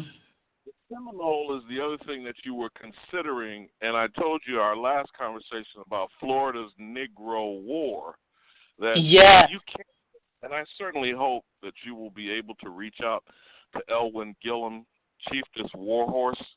I know you don't have. Yeah, I really need to do that. Yeah, I need to try. Yes. Because there is a lot, and I'm repeating what we've said before in the past. She said her ancestors told her one night they went to sleep in Florida, and the next morning they woke up in Louisiana. Now, yep. In 1800, Thomas Jefferson, the head of the Republican Democrat Party, because they were one, when he stole, supposedly, purchased from, now I don't know how did you purchase somebody else's shit from another foreigner in France. Right. Napoleon. Okay? But that is the infamous Louisiana Purchase that took Chief Elwyn Gillum, where we call New Orleans today, away from what was called West Florida. Florida means flower. Okay? Mm-hmm. The Seminole and the Iroquois, the reason why I'm bringing them up, they were a confederacy of tribes. They were not a tribe. Right. The Iroquois Confederacy that you were referencing just briefly there actually has a treaty unbroken, or I should say, I don't know what you want to call it unbroken, let's say recognized since 1610 or 1607, or somewhere in that, between 1607 and 1613. Interestingly, when King James first made his expedition here was, 1606? or 1607 Yep. when he gave the charter. Yep. I think it was 1606, Yep. and then he gave the charter in 1607. The alleged Windsor Germanic bastard child, Elizabeth, acknowledged this treaty in 2010 with the Iroquois. Now, again, as Sean pointed out, the Lenape, the Wampano. Sean, who was Crispus Attucks' tribe, if you can remember? Because a lot of people don't understand. He was an Aborigine. He was not an Yes, African he was. American. Yes, he was. I can remember. Wasn't he Iroquois? If I'm not mistaken, Massachusetts, an indigenous It's tribe. Lenape, right? Are they Lenape? I believe he was an actual Lenape. Yeah. And what yeah, a lot of Lenape. people don't understand, he was never a slave. He was always not freed, free man. So the first free man on his own land whose blood was shed was by these corrupt, invading, demonic, demonology bastards. Yep. Trumping around him in Boston Harbor. So the first to die in the Revolutionary War was a Lenape free man, not slave, not And nigger, not African. not American property.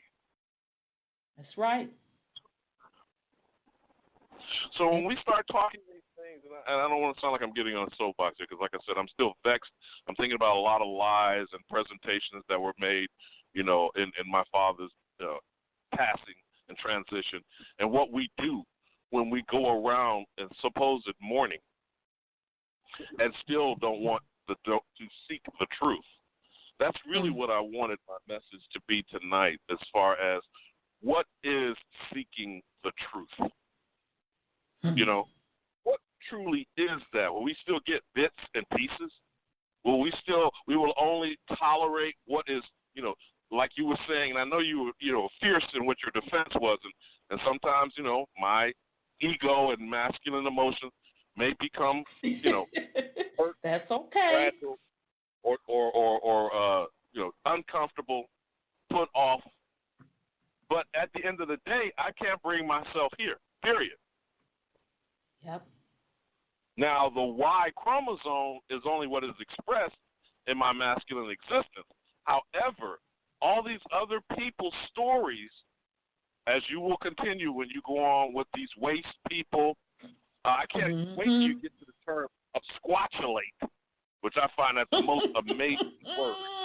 They have a cracker dictionary, and they don't even know where they really got the word nigger from. But I won't, I digress. Yeah, I know you know. When you go across the Panhandle from Jacksonville to New Orleans, that was Florida, and we're talking about the late 1490s. St. Augustine is still the oldest original settlement and city in the United States. All of the Spanish, Iberian stuff is the Moors. And all this Moor imprint is exactly what you're going to get to when you start talking about these pilgrim invading hordes of criminals released from prison, brought over here by Moorish navigators. And I yield. Yep.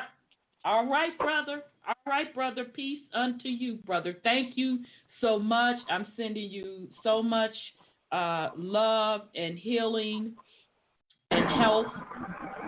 And again, I want to thank you because this series is directly related to your recommendation. So peace and love, brother.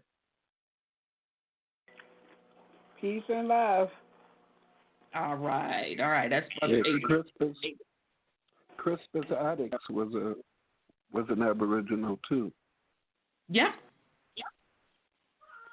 But they'll say that he was an African slave. He was over there in the quote-unquote Boston Tea Party, and they say that he was the first quote-unquote slave to die fighting for the crown.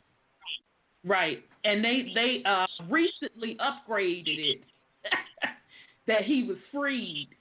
He was a freed African slave. Oh, okay then. Okay. All right. Let me see. I want to see if I want to read anymore. No, I got to read it, y'all. Damn, I'm telling you, y'all, this book is, child, pick it up. This is another one. Sis Cheryl said Crispus Attucks was a Natick Indian, Natick. Thanks, Sis Cheryl. Put him with the Lenape because of that, the area. Thanks, Sis. When I was in, I'm not gonna date myself, but when I was in school, they used to talk about Texas. Texas is strictly Indian territory, and they had it in the history books that 1,500 freed black men or Negroes, whatever they called it back in that day, came into Texas. I said, and then as I, live and breathe and I learned the truth, came into Texas? What do you mean by coming into Texas? And like you said in the beginning of the book, whatever you said is done by lies. Forgetfulness is done by lies. They made up what they want to made up because they're saying that they were freed men. They weren't free. They were men before you got here. And somebody said in their thing is that if your birth certificate is caps and small letters, you're a man, and everybody else is human.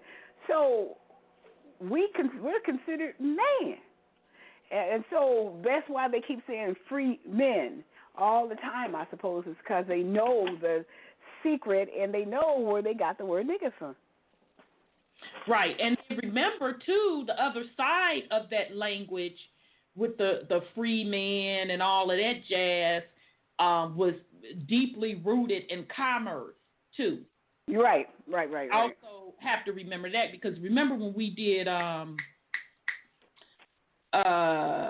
the forgotten black nobility, I told the story about Michael Strahan doing his DNA with Gates Lion Ass, the PBS man. Oh, it's so lies. And he tied back to Charles, if I'm not mistaken. Don't quote me on that. I think it was King Charles.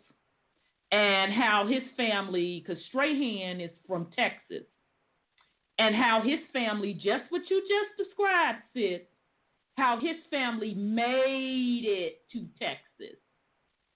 They were slaves. They moved to Texas and became very, very rich and acquired all of this land. Oh, okay. Okay, then. Number one, you're just going to brush past the fact that his lineage ties to King Charles, which was really one of them black nobilities. So that's how his lineage got the wealth. Because they were granted, remember I told y'all, when those kings did the charters on these lands, they were granting their family members and they partners in them tracts of land.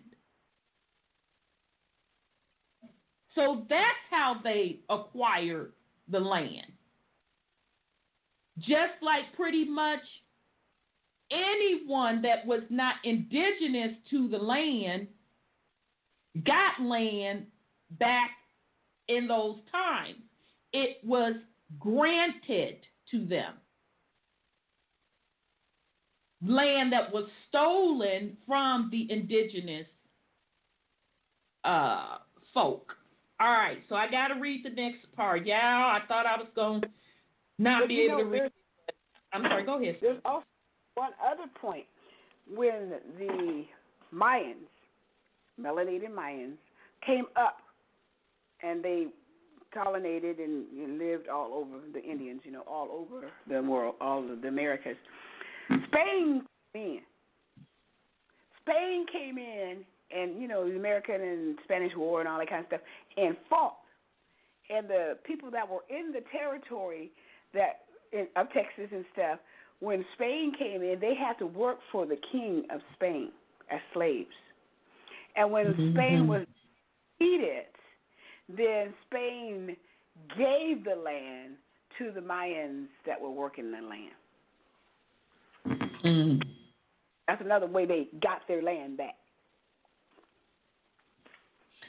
And just as another side note, Spain, damn, I can't think of the king's name at the time when, was it Philip? He was in power when Louis from France was on the throne. Both of them were warring with each other. And they were warring over territory because Louis's wife was from Spain. And then in addition to that, they were cutting side deals with the African Moors. I'm telling you, y'all, that shit, woo, once you know what you know, you're like, wow, this is really some all the way bullshit. All right, so let me finish this part. I see you 330. I think that's Brother Lex. I'm coming to you in just a second.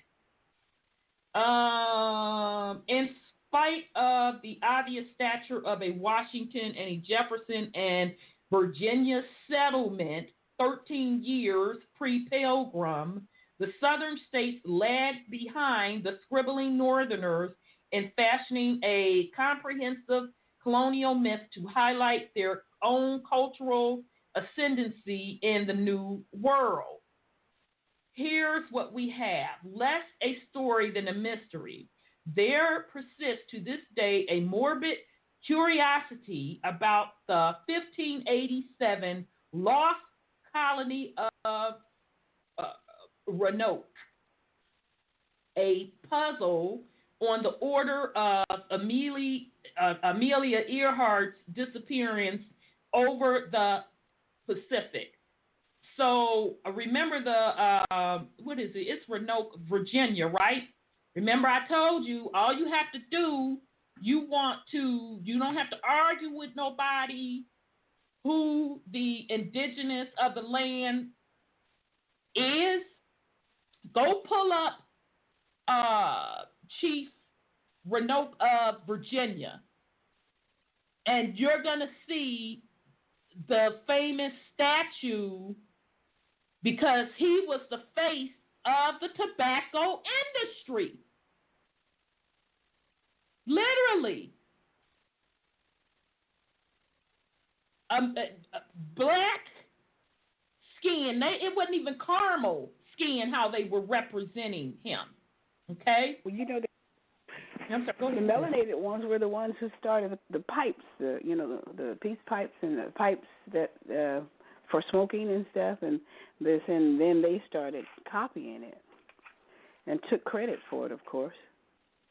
Right, but remember, tobacco was a huge, big industry, and we talked about that in the Forgotten Black Ability as well, and the sad part about it, in the 70s, as a little girl, I remember seeing those statues depicted, used in different places.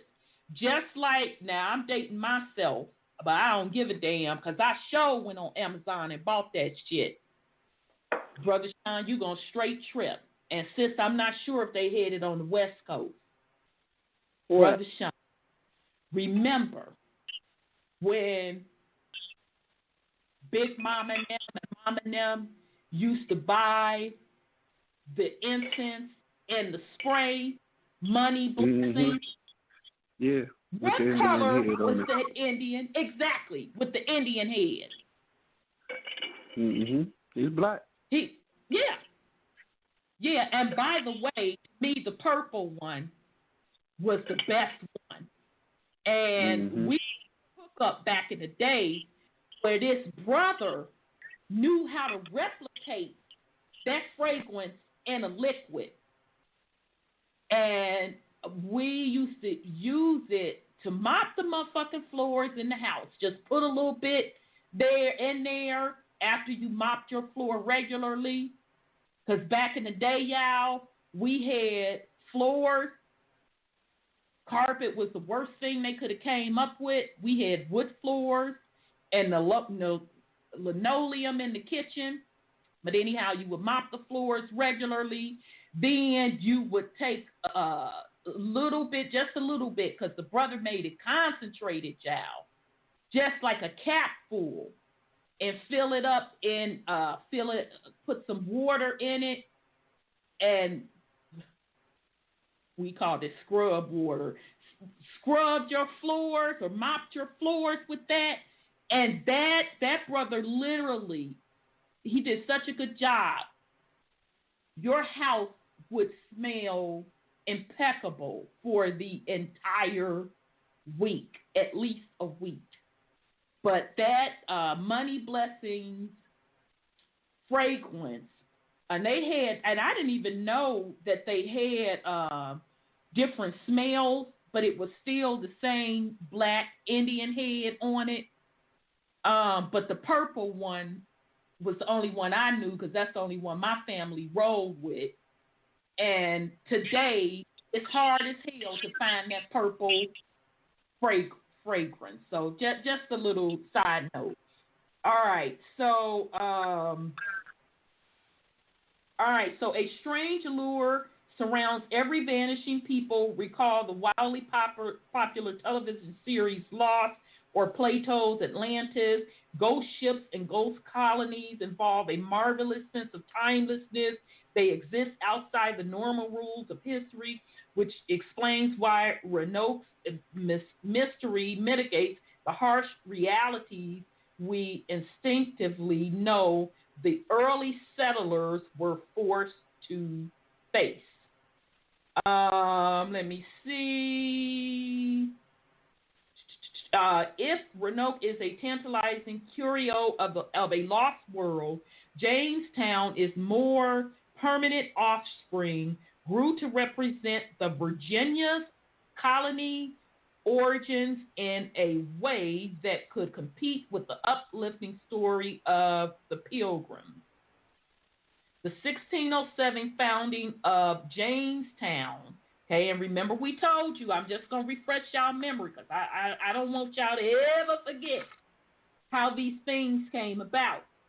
The Negro Question, Part 6, the 13 Black Colonies,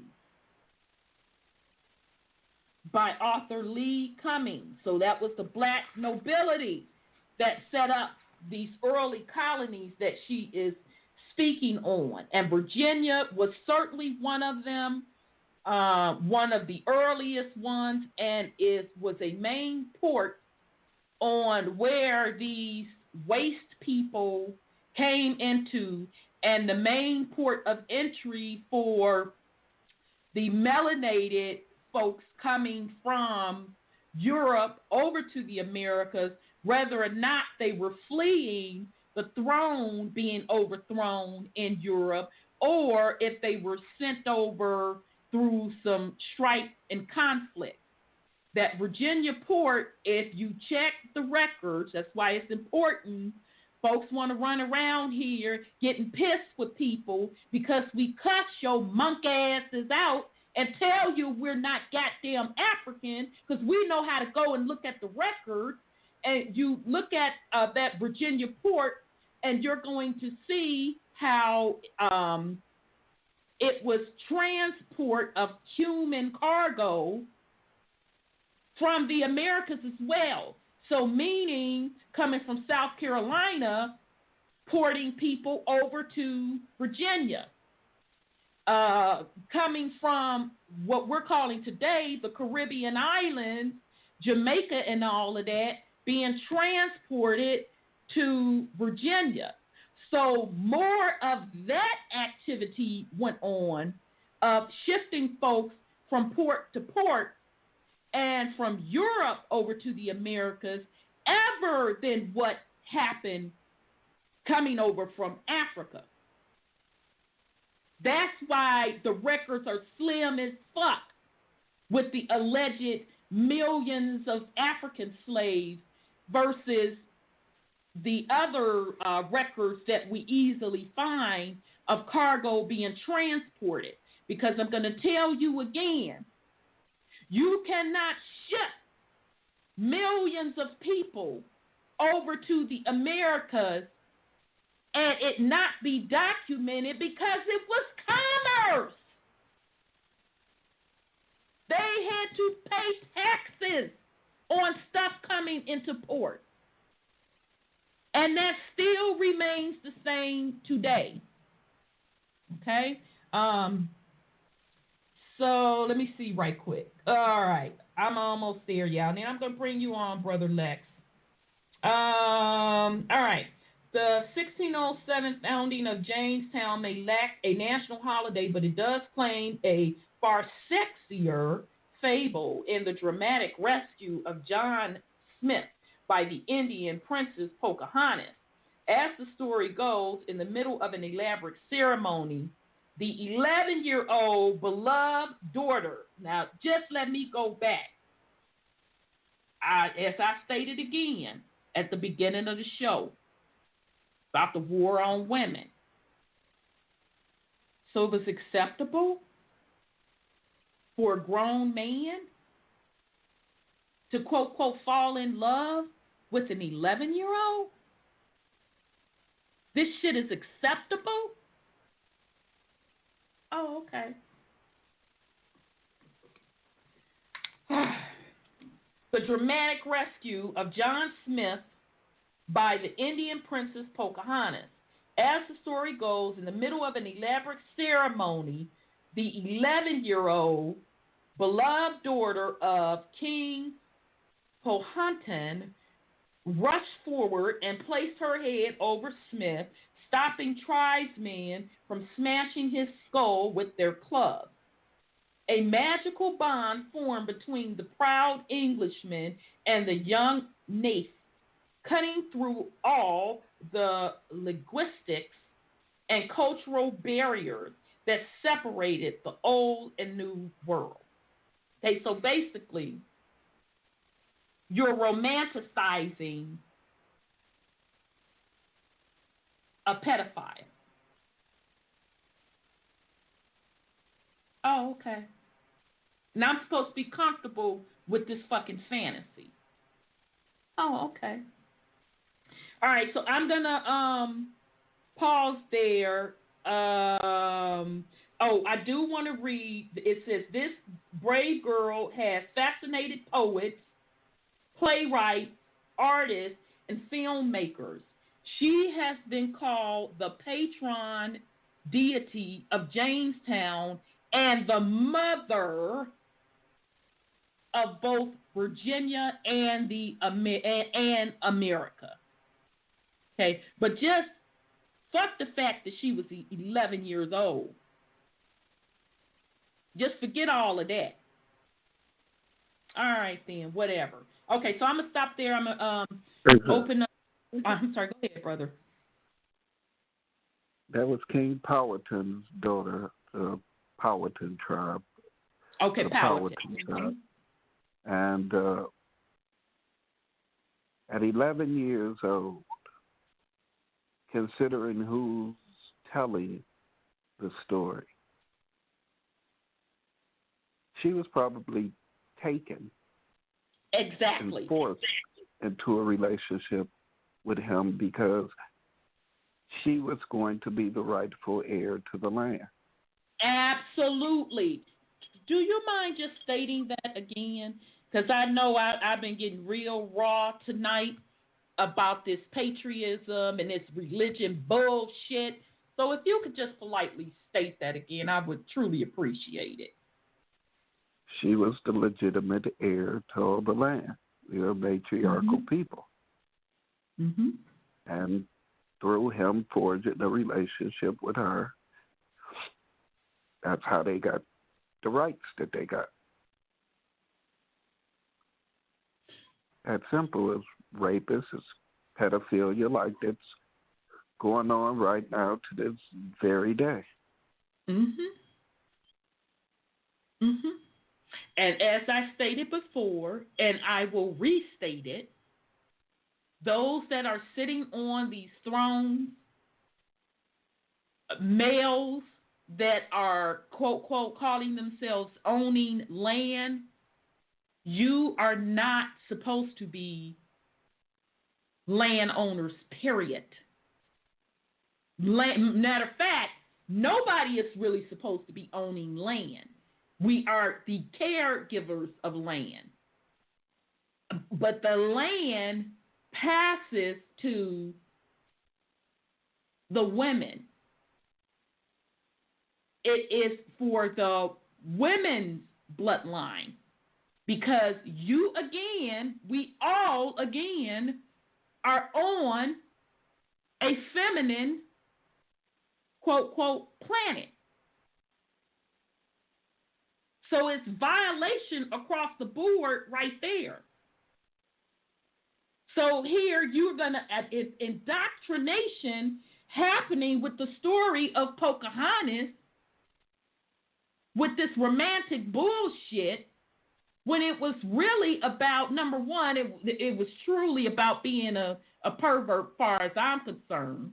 But the second part of the equation, most definitely, is to take possession of the land through the woman.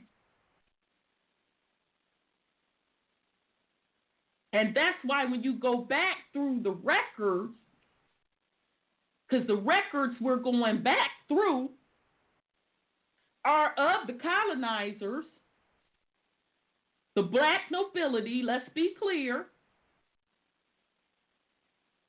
That's why it's male listed on those records. So even that shit is in violation. Because it should be that man's wife who was holder of the land, or if it was his mother's land, it was supposed to be his daughter, and if he didn't have a daughter, it was supposed to be passed to the next woman in that bloodline. But yet when I go back through the records, I see predominantly men as landowners. So I'll pause. All right, so let me bring on 330. All righty. Peace and love. 330, your line is open. Hey, Shalom, how you doing? I'm well. How are you, brother? Oh, I'm doing pretty good.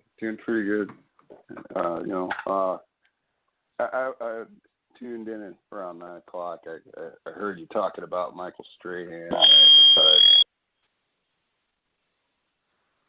Hello? Yep, I'm here. I just heard a bunch of reverb real loud. I thought it was on your end, but go ahead. Sorry, I had to change phones and it went crazy. Oh, okay. All right. As long as it's an inside force, right? Right. I can be an asshole, so I'm just gonna go what I called in for instead of like any debate or anything like that, But if we could back up to the Michael Strahan stuff, there was something that one of my friends had said, and I wanted to share it with you guys. You seem to be the most intelligent people that are in the lane of researching this stuff. So I thought it was interesting that you guys know who LeBron James is. Mm-hmm. Okay, so this guy is in high school and he's about to graduate from a Catholic school, and then they offer him, that is Adidas, right? They offer him $90 million or something like that. Right, LeBron. You mean coming out of high school? Yeah. Mm-hmm. So, I mean, I remember when that was happening, it was kind of like sensational. Wow, they're offering this kid $90 million, right? Like, that's a lot of money, right?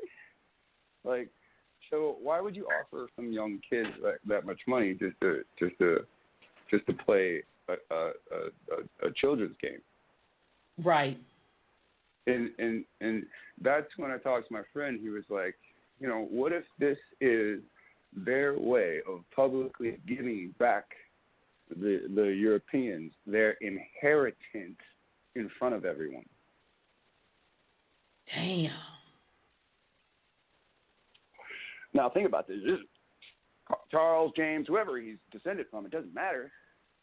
Right. He's descended from a king, right? And this is, you know, back to Strahan, and they make him an infamous football star, right? Yep.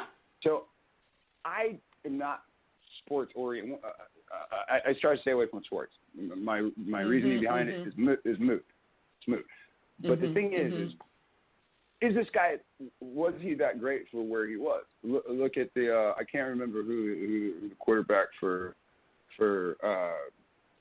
Pittsburgh was, Philly, but or the Eagles, excuse me, the Eagles. But that was another black quarterback. So start looking at these black quarterbacks. Damn. In respects of how much they make. Yeah, it's starting to make sense now, right? Like all these black stars. Look at Kobe. Because you know, and I didn't mean to cut you off, but damn. Shout out to your friend that brought that to you. Because it ran across my mind, and I'm like, oh, no, Rhonda, you just probably reading into it too much. But what made it run across my mind, because don't they call LeBron James King James? King James. Did you know? Okay. I live in the same city, and they turned one of the streets. Yeah. They turned one of the streets into King James Way. And what is King James Way? It's the 1611, isn't it? Yeah. Yeah. So, you know, it's you know, what did he? Well, because you know with he has that boule tattoo prominently on his chest. Yeah, no, I forgot all about all that stuff. Yeah, I mean, it makes more sense. Fascinating. Because he doesn't have to go. It does, because he doesn't have to go to college and be a Freemason through the pledges. He doesn't have to be part of student body that runs everything. Right. All he has to do is sign just like a rapper, because then he's a social figure, an idol. Yep. So you know, it's becoming very more and good. more. Strahan's too old to play sports now, so they put him on a morning show. It was something you said when you were talking, and you were like, wake up every morning and see his face or something. It was in another video I was listening to, and that's when it clicked. Why are they giving him a talk show host, a morning show across from Kelly or whatever, any of that? Right. He's a football player. Right. But he put on the dress. He wore the dress, remember? And that, too, I mean, that's tied back to the secret societies that they're all trying to keep the secret. Wesley Snipes did. Chappelle did. I mean, even Patrick Swayze did. I mean, you know. Yeah, they all do it. It's a ritual, and it's a program on Showtime called Billions, and it's just fascinating because it's about basically billionaires trading in the stock market and all of the fuckery that they do. But this, the sign. I'm sorry. Go ahead, brother. No. This is so exciting because this goes right back to the birth certificate, the bond that is put in the King James way. Exactly. Right.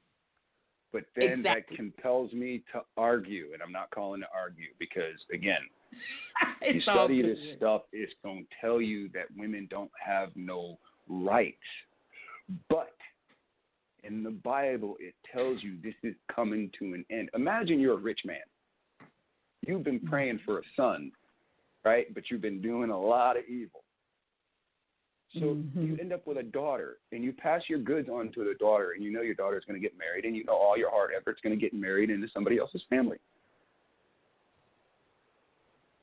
Just think about it. I don't want to debate because that I get what you're saying, but originally women always carried their own last name, and that's why a lot of melanated women, like in my generation, they're hyphenating their last names now because they don't want to lose that bloodline. So as I said, even if she gets married, that land is still supposed to go to either her daughter, or if she doesn't have any daughters, it's still supposed to be passed on to a woman in that bloodline. If I told you in the Bible, in the book of Ruth, I can't help that these things pop up right before I go into a subject. I just said, hey, somebody started this racist attack against me, and I said, let me go and show them that King David is mixed. And when you go and reread Ruth, the husband of Ruth has died, the land is for sale, and the widow comes with the land. Yeah, I would agree with that, but who set up that system? I understand what you're saying. Yeah. Now, how was that system in effect always? I can't say that it is. Was that system in effect forever? I can't say that it is. So it doesn't do me any good to argue with you because I can't verify one way or the other. All I can find at one point, I can't even find another witness. All I can do is find today we are being screwed in this way. And to back your point, it does say in the Bible that the woman shall encompass the man. And when you look at men dressed as women, are they in the lead? See, when a man goes to a woman, check it out. I realize what's going on. When a man goes to court and says, biologically, I'm a woman, but he's in court as a man, and he has rights as a man, right? And then he keeps pushing that he's a woman, and then the rights are going to transfer over to a woman. And this is planned because, again, if a rich man has a daughter and no sons, it passes on to somebody else's. And this is what some rich man is trying to avoid. Mm-hmm. Point it's just affecting us, that's all. No. Point well taken.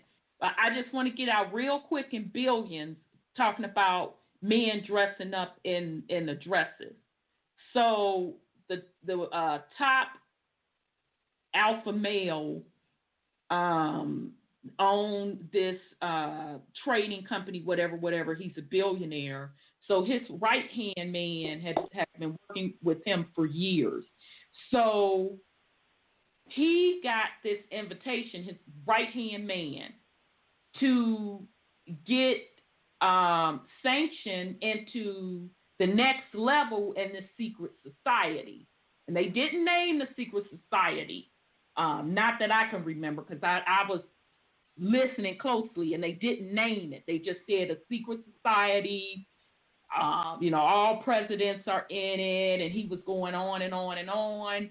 And so he said to his billionaire buddy, because the billionaire buddy was like, why are you so concerned about that bullshit? Being in this club, this, that, and the third. And he was like, well, yeah, of course you're not going to be concerned about it because, and I'm quoting him, because you are a god. This is for us mere mortals. Okay, so I note that in the brain. So it gets deeper.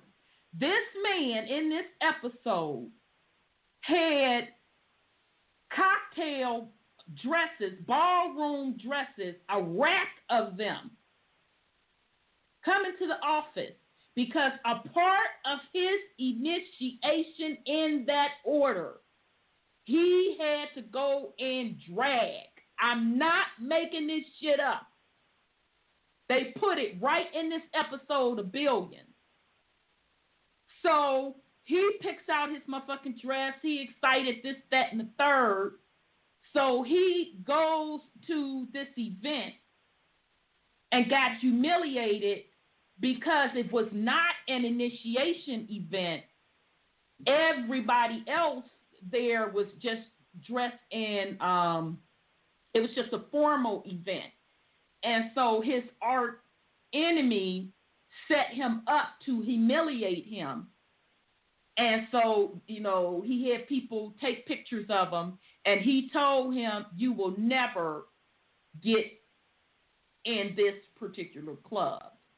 So I'm just saying all to say that when they have these folk dressed up in drag, that is an initiation into a higher order. That's all it is. So you think back, I mean, think how deep this shit is.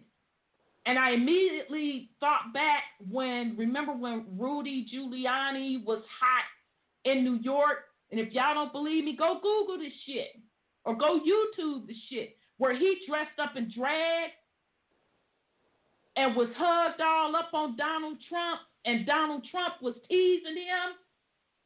And I was just scratching my head. Like, what the fuck are they? Because I didn't know. I didn't make the connection back then. I'm like, what the fuck? What's funny about that? What is going on? That was his particular initiation. So when these folk, these men, are dressing up in drag, it is to get them to the next initiation order. So that's all I wanted to say on that. Hey, sir. Go ahead, Brother Sean. Remember that Jim Carrey movie 23? What was it about? And then I'll say, the name's not catching me right now. He was obsessed with the number 23. And the movie actually goes into what the occult or metaphysical meaning of 23 is. 23, I think of 33rd. 2 3s. No, 23. Right? But think about it. That's LeBron James' jersey number. And it's Michael Jordan's jersey number. Exactly. That's the 33rd degree. It's in your fucking face. King James got literally on his chest. Go look the shit up. The Boule logo / crest. It's on his chest clear as day. I told you I'll start paying attention to these crests. It's going to tell you who they are.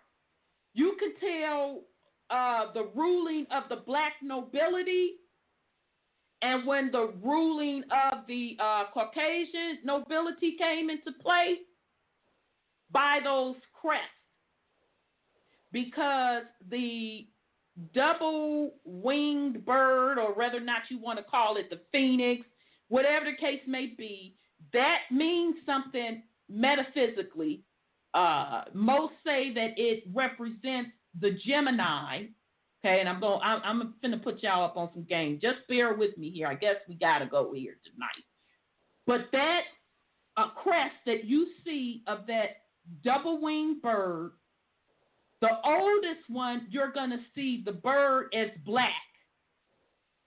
And it ties back to the Europe crest. I want to say Germany. Don't quote me on that. I could be wrong. It's one of those European kingdoms. Okay? That represented the black nobility.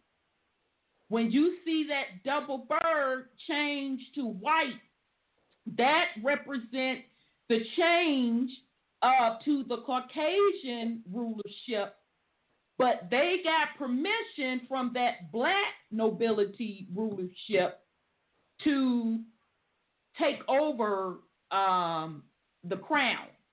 But metaphysically, they're saying that double bird represents like the Gemini twin, You're going to see that a lot because that Gemini twin represents two things. According to them, dabbing in the spiritual world and then ruling in the physical world. And then some say it means playing both sides of the opposition, always controlling both sides of the opposition. So in other words, think about the Democrats and the Republicans. It's the same shit. All right?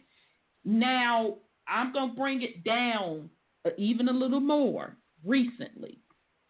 And this is shout out to, it's a YouTube series, I got to get it, y'all. It's about the Tupac hoax revealed.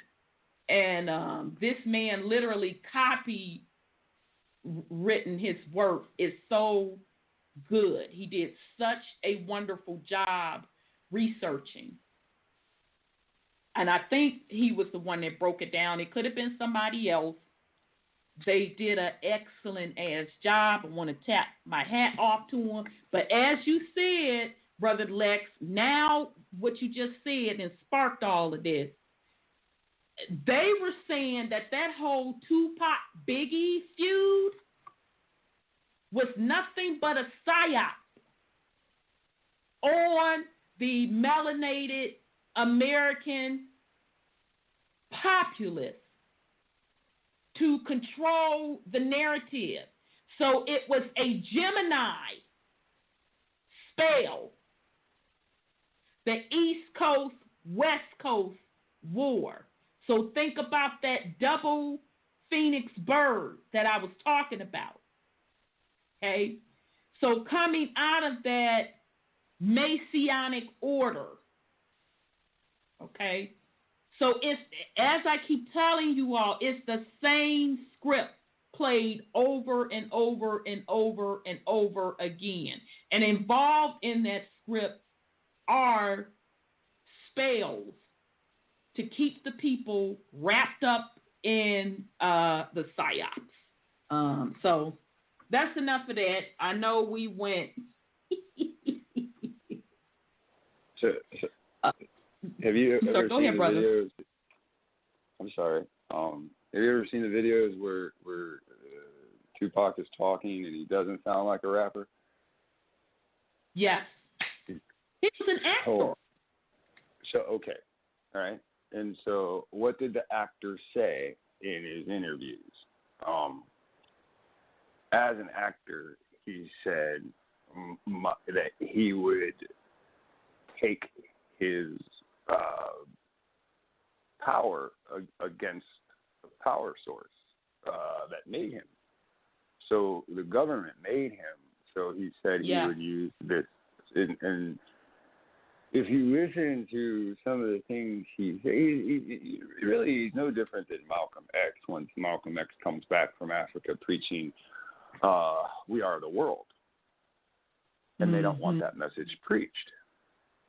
Again, if half this information, since we don't have jobs in quote-unquote their world, we're not releasing this information to our people. Somebody's releasing this information, and we're finding this information because somebody's leaving it. Right. So somebody is helping. And you know, so when you take the contrast of the two, there is a invisible faction, which is called the Invisible Empire, and what they do is, I believe, is they cut down thorns, and all that these people become is a thorn. Again, they brought this person on stage to say, you're going to perform. Again, if I say get into a dress, you're going to get into a dress. So if I say monkey sing, monkey sing. If right. I say, you know, so if I say dance and you say I ain't dancing, and then you get your audience to say I ain't dancing, and I take that as a special message directed towards me, then I'm not feeding you anymore. Right. Exactly. Pretty much. Yep. Absolutely, brother. So sports, entertainment. Pretty the sad fact is that most of those are linked to those organizations, and it does cross across bloodlines. So meaning a lot of those entertainers, one of their family members was either more than likely in the business as well. One thing comes to mind, and I'm going to mute myself after this, is the basketball player that was either dating or married to the Kardashians that publicly lost his mind, right? Oh, Odom. Yes. Right? Mm-hmm. Again, a name that sounds biblical, right? Yeah. So, it's funny. Yeah, and to be honest, I think they were trying to take him out, but people felt so sorry for him, meaning particularly melanated people, that they were literally, because I saw it on Facebook, people were, quote, quote, praying for him. I really believe they were trying to take him out. And he got saved. Now, that's just my personal opinion, because I just felt that any day now they were going to say that, he passed away on such and thus date. It's still set up to fall that way. I mean, they've already ruined his name, in their he's done with. Right, in their public's eyes. I mean, whoa, he was found at a whorehouse. Oh, no. Yeah, I mean, come on, right. It's all ridiculous, These right, people he's a crackhead, this, that, and third, right. They commit white-collar crimes and ruin 15 families at once. And, he was at a whorehouse. But the whorehouse he was at was legal, right? Wasn't he in Nevada? Right. I'm just saying. So it doesn't make any sense. How it was legal in Nevada. But in their eyes, he's not wholesome for the NBA now. Right, but meantime, his ex-wife then hoed with many more NBA players along with her sisters. And to me, they purposely melanated men to zap their energy. They performing witchcraft on them, but to me, they the biggest hoes. I agree, but why wouldn't they be? Their dad is one of the top lawyers. Like yep. Were you the one that brought up Johnny Cochran last week? I just heard somebody bring up Johnny Cochran, and I don't know if it pertains to the show, but somebody said Johnny Cochran was building a legal firm to push reparations. And reparations, this is why yeah. So when you understand him. that Cochran and what's their damn name? The Kardashian. Yes, their dad was a lawyer from that team, remember? Because it worked for OJ, right? So he would be privy to understanding all the things that have to do with our bond. Because Johnny Cochran wasn't no joke. He understood what was going on. Sure did. You know damn well he understood. Absolutely. So what if these are sharks, and like you say, it's witchcraft, but witchcraft is just making you believe something. What if these sharks sit around and they go over networks and they figure out whose bond they're going to try to strip from them? Damn. What if that's how they're operating? I mean, I'm just taking a guess. That's deep.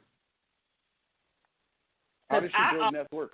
Brother, that when celebrities, quote, quote, die. Now, I'm not talking about older elders, you know, if you in your 70s or 80s or whatever, stop with the goddamn conspiracy. Though they try, you know, leave people alone. Shit, if they ready to leave the realm after 70, 80 something years, that's their motherfucking right.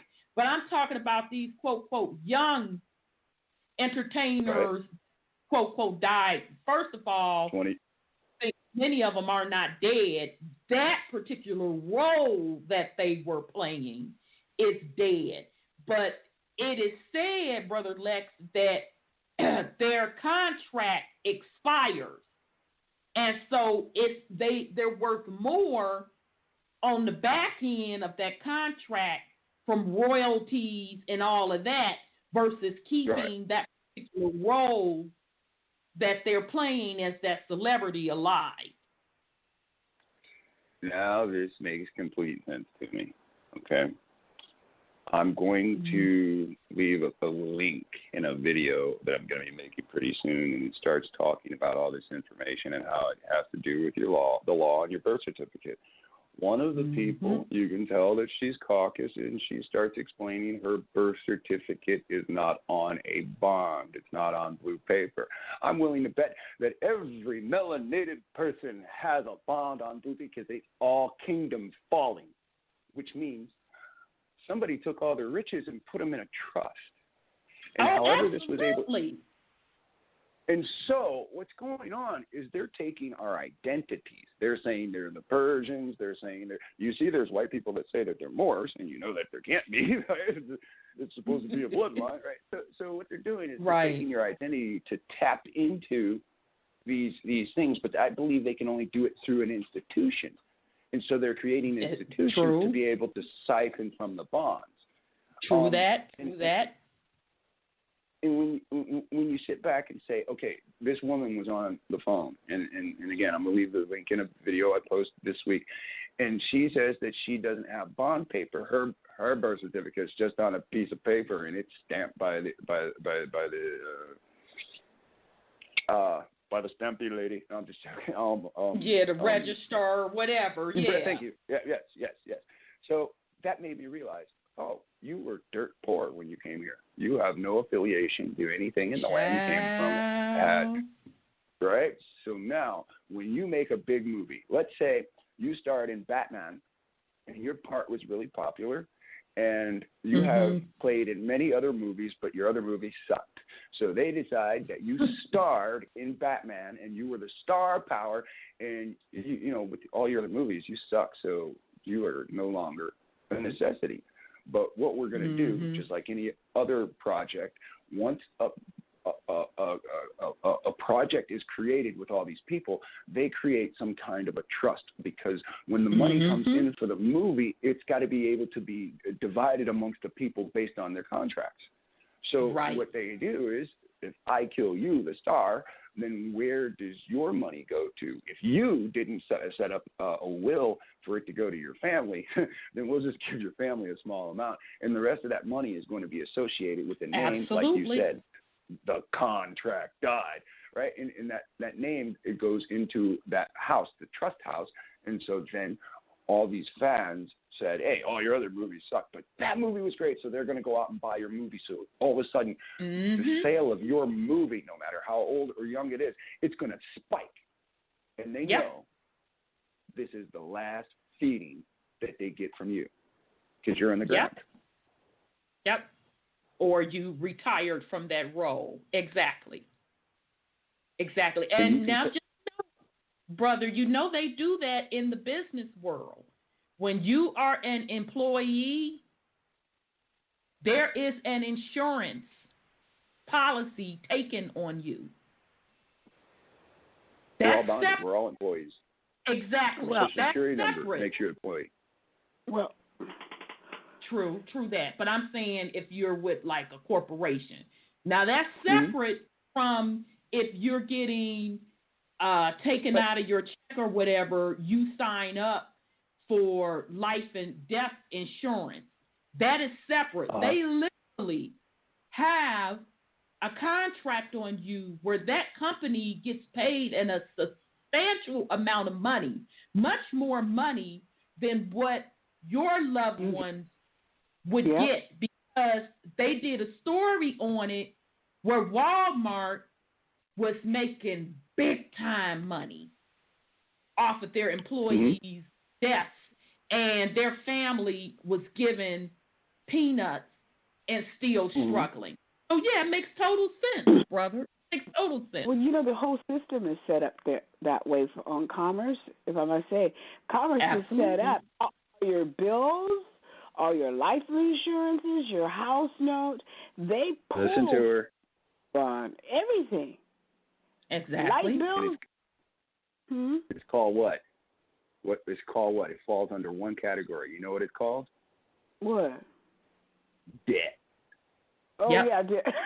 Yeah, debt. So you get in debt. Guess what they do with your debt? Your signature is your bond. Like that old man's word is your bond. Your signature is your bond, and they go cash it. Right, because you know what they're doing? Mm-hmm. Now, you got a bond, and most of them don't have that birth certificate. They got a piece of paper. So when they get debt on them, meaning you pay for it through taxation, and guess what happens to mine and your debt? It's sold to China. So guess what China thinks they owe? They take out the bonds on you, too. Yeah. They but think China's they own us. Bonds. Yep, they think that. They're paying for... They're buying the bills we didn't pay for. Yeah, that's right. China and Russia. Russia and China was mad at the United States because they found out who we really were, and China went off into Australia and started dumping them bonds. Yeah, because they was afraid the bond market was going to crash last year. But all of the governments are trading their people as cattle and stock.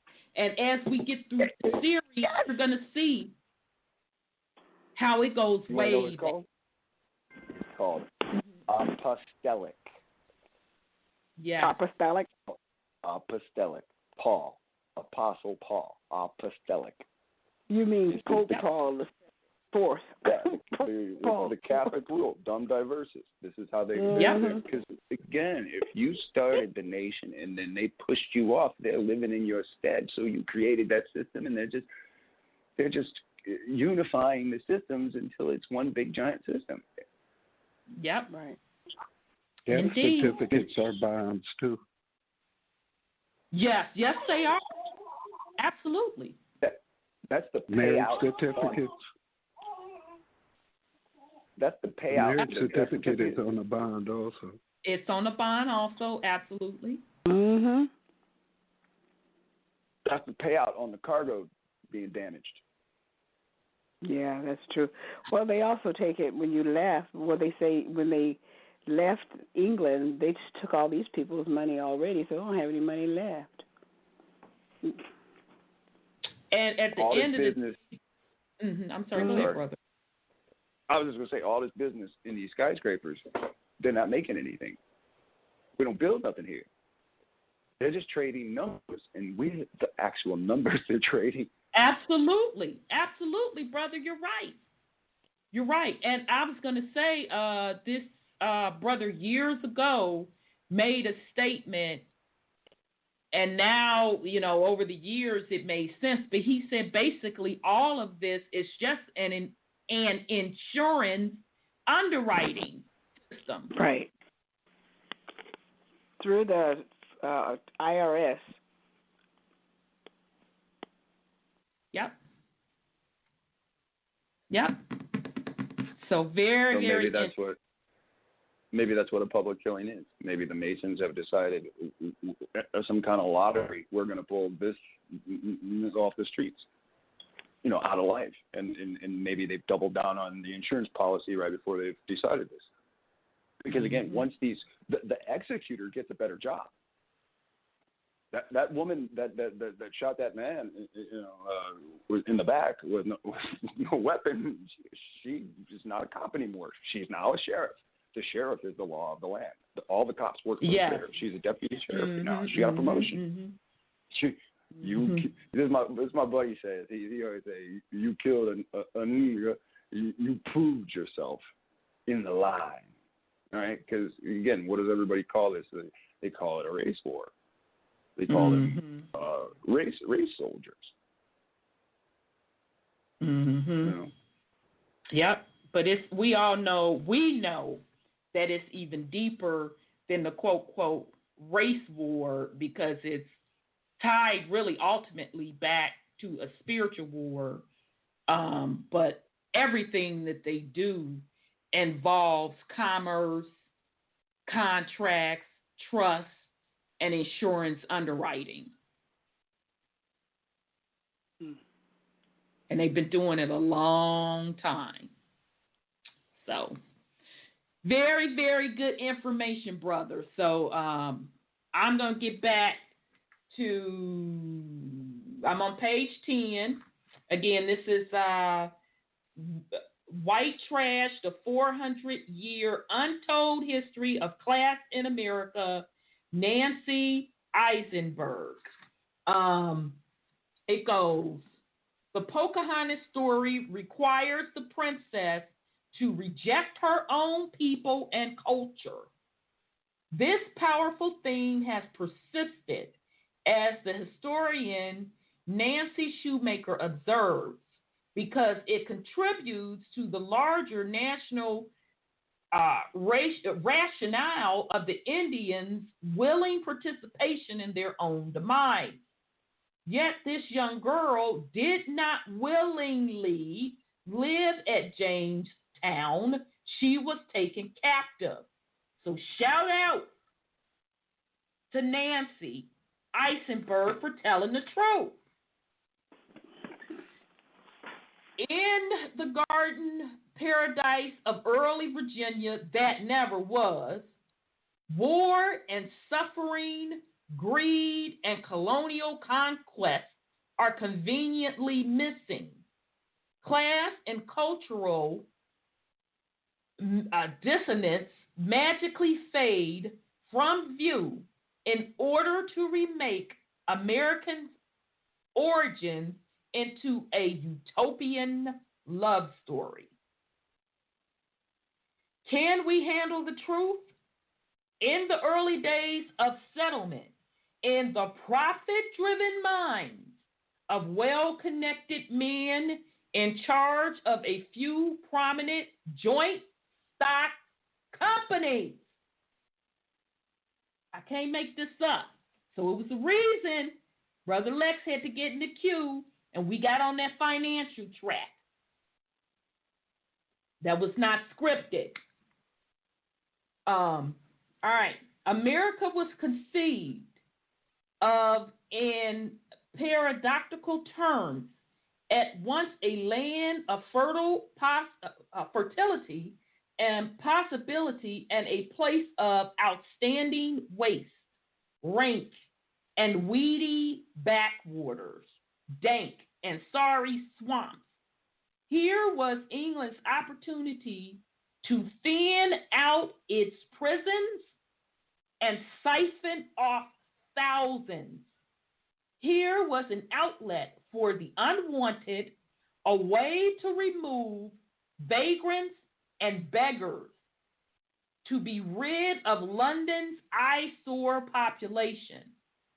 Those sent on hazardous voyage to America who survived presented a simple purpose: imperial profiteers to serve English interests and perish in the process. All right, so I'll pause in case somebody want to put something on it. If not, we're going to move on. Well, but it's interesting that she admits that the girl was taken hostage and forced to be there, but how they would still try and give a historical narrative that this was willing, and how an 11-year-old child can sit up and get a whole nation of people to go along with her quote-unquote fuckery. Now, I'm just trying to picture this today. Mm-hmm. A stranger come over to your house and disrespect the household, and y'all start putting foot to that ass. And you gonna let your 11-year-old daughter come lay on him and protect him, and then run off with him and marry him. Right.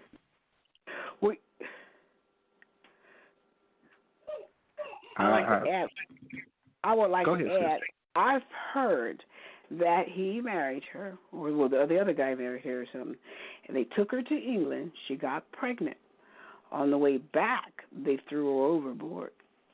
So that history they hide nicely. Mm-hmm. Well, of course, we don't really swim, so you know what happened.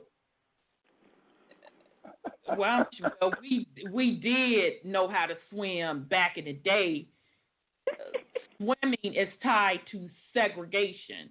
Melanated people not knowing how to swim is tied to Jim Crow segregation laws, not letting melanated and Caucasian people share the same pool. So that's where the whole melanated people not knowing how to swim came into play. Although in the South, for the most part, folks still knew how to swim that lived on those coastlines. But in the northern cities, of course. But yeah, so just to put that out there. I want to share just a quick video with the family. It is let me get to it. YouTube History Debunked: The White Slave Trade of Africa. So this is only 10 minutes long. Where am I at? I'm going to put this on, and then we're going to come back and chop it up. So just so y'all know, this isn't just Miss Nancy Eisenberg making this up. This is not the other source of the material. They were white and they were slaves. The Untold History of the Enslavement of Whites in Early America, Michael A. Hoffman. The second making it up. This is, again, hidden history. So here we go. We're going to come back and chop it up. This is the story of the slave trade between Europe and Africa, a tragic tale of coastal villages raided and men, women and children carried off into captivity, loaded onto ships, taken to be sold as slaves in another continent and never seeing their homes again. A familiar enough narrative, except that in this case, the villages being depopulated in this way were English, and the slave traders arrived in ships which had sailed from Africa. Long before the British ever became involved in the slave trade, slavers out of Africa were raiding not only the British Isles, but many other European countries. From Iceland to Malta, Ireland to Spain, and Italy to the Netherlands, carrying off white slaves to be sold in the slave markets of Africa.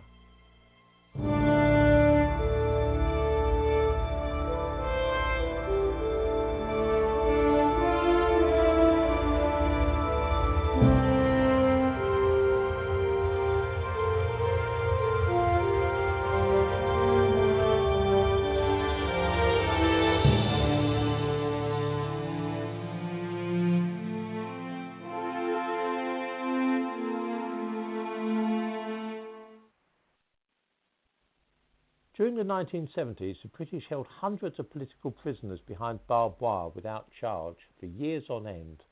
This could have been embarrassing, putting people in mind of South Africa and the Soviet Union, had we not decided to call them internees instead of political prisoners. This solved the problem so well that even to this day, many people don't know anything at all about the political prisoners of the 1970s held in Britain. The same thing with Barbary pirates. The word pirate is faintly comical, bringing to mind Long John Silver, Captain Hook, even Captain Pugwash. Pirates raised the skull and crossbones flag and hunted for treasure, didn't they? The Barbary pirates were actually after people, white Christians specifically, who could be sold as slaves in Muslim countries. Here were some white slaves in Africa during the 17th century.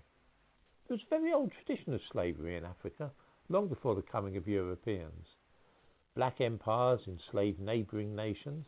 Various tribes made slaves of outsiders. The Arabs took black people for slaves, and sometimes the other way round. Slavery was an old African tradition, and it is not to be wondered at that it flourished on what became known as the Barbary Coast. Of course, everybody knows about Europeans going to Africa and taking the people off into slavery. It's taught in schools.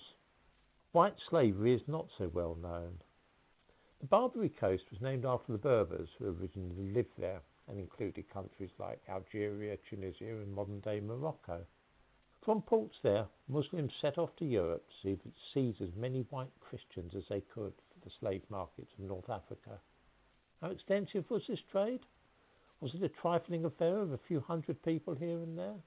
Hardly.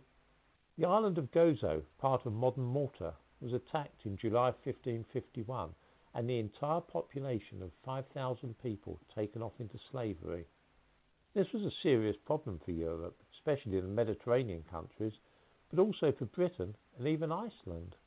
Current estimates suggest that the number of Europeans captured and taken to Africa numbered in the millions. The Barbary pirates attacked shipping as well as land, and were in the habit of taking the crews of ships and then just leaving the ships drifting on the ocean. In Britain, for instance, the fishing industry was under serious threat in the 17th century because men dared not put to sea in the North Sea or the English Channel for fear of being captured by slavers. On land, some coastal districts of Spain became practically deserted because people feared to live there. From Venice in the north to Malaga in the south, whole swathes of the European coast became deserted because those living there were always at the risk of slavers descending on their villages and taking them off to Africa. The sack of Baltimore in Ireland gives one good example of what was going on at that time. The entire population was removed. Cornwall was in particular danger, being at the end of England, as you might say. For example, at Mounts Bay in Cornwall, 60 men, women and children were taken away. In 1626, St Kevin was repeatedly attacked, and boats out of Looe, Penzance, Mousel and so on were all at risk of being seized by pirates. It was thought at the time that around 60 Barbary men-of-war ships were prowling the coast of Britain in the 17th century. Sir John Eliot, Vice Admiral of Devon, declared that the seas around England seemed to be theirs. We think of Pirate Island as being in the Caribbean, but for a while the Isle of Lundy in the Bristol Channel was held by the Barbary pirates and used as their base. In 1645, another raid by Barbary pirates on the Cornish coast saw 240 men, women and children kidnapped. To keep the slave population stable, around 1/4 had to be replaced each year, which for the period from 1580 to 1680 meant around 8,500 new slaves each year, a total of 850,000 in the course of the century. According to one estimate, 7,000 English people were abducted between 1622 to 1644, many of them ship's crews and passengers. But the corsairs also landed on unguarded beaches, often at night, to snatch the unwary. This was a huge business. The Muslim world needed galley slaves, they needed labourers, they needed people to guard harems, all sorts of people, and they preferred to use Christians rather than Muslims for this.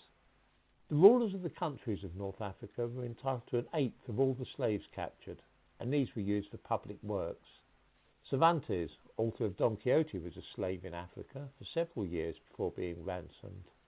This was another motive for the slave trade. If you could seize well-to-do people, they could be ransomed by their families, sold in effect for money. The rise of the British Navy was in part due to the efforts to combat the Barbary pirates' depredations on the shores of Britain. Samuel Pepys mentions this in his diary. He says, "I went to the Fleece Tavern to drink, and there we spent till 4 o'clock telling stories of Algiers and the manner of the life of slaves there. Captain Mootum and Mr. Dawes, who have both been slaves there, did make me fully acquainted with their condition, how they eat nothing but bread and water, how they are beat upon the soles of their feet and bellies at the liberty of their padron, how they are all night called into their master's quarters, and there they lie. The conditions of the white slaves in Africa were sometimes worse than those of the black slaves in the Caribbean and America. Some were routinely castrated to create eunuchs to guard harems. Others were kept as galley slaves, not setting foot ashore for years on end. The ill treatment of these slaves in Africa was a matter of great concern in Europe. How did it come to an end? Well, it's rather unfortunate. The British began to pay tribute to some of the North African countries in order to prevent the Barbary pirates from visiting their country and seizing their ships. It was guyed up under various terms, but effectively the British were paying not to be molested. This all came to an end for American ships with the American Revolution. They no longer enjoyed the protection that the British had, and so several American merchant ships were seized by pirates in the Mediterranean. This led directly to the founding of the American Navy. It was the Americans who finally put a stop to the efforts of the pirates. It was not until 1830, when France occupied the whole of Algeria, though, that the pirate trade finally came to an end. I think it fair to say that not one person in 1,000 is aware of the fact that African slavers were raiding England for years, at least half a century before the English became involved in raiding Africa for their own slaves.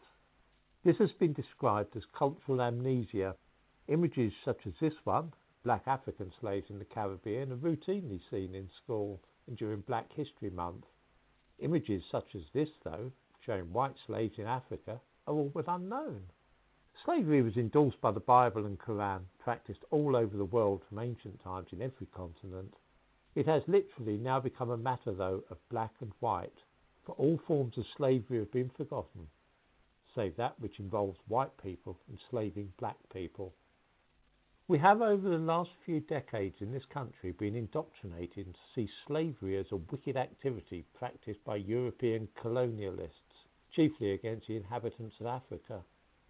This false impression is taught in schools, and we are given annual top-ups every October during Black History Month. The truth is that at least half a century before England became involved in the capture of slaves in Africa, slave traders from Africa were carrying off people from England and taking them away to be slaves. History is always far more complex than the simple linear narrative that we learn at school.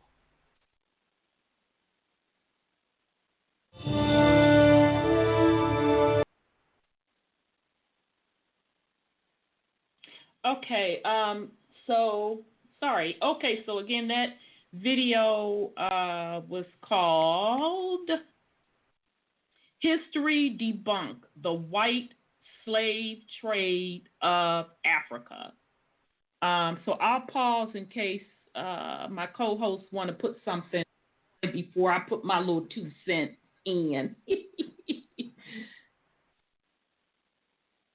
I took a couple of notes. I don't even know which way to look at this, because he opens up with white slaves to slave markets of Africa, and then he says, they're taking, Europeans to Africa. So, obviously, I guess, it's really black people being stolen from Europe being taken. Am I saying this right? In comparison to what we know. Too, brother. I thought of that, that it could have been melanated people being stolen from Europe over to Africa, or it could have been white people that were inhabitants of Africa, the ones that they made the Barbary North Africans were capturing and making slaves as well. Because only thing is, I can say that the story, we do know that the story that they tell of slavery, far as coming to the Americas, we do know that that is not accurate. And as you're going to see with this series, there was clearly white slavery that was in existence, but I believe it was twofold. Yes, they were taking melanated people from Europe over to Africa, just like they were taking melanated people from Europe over to the Americas as well, because we've seen it documented in the Black Nobility series where folks were on the ship Manifest going to Barbados, particularly that entire Irish population and folks coming in on that Virginia port as well. But I believe that the Barbary trade of white people started with that North African connection, because that particular white population was indigenous to parts of Africa. And the Barbary preyed on them and was taking them into slavery. So I think it was both folds.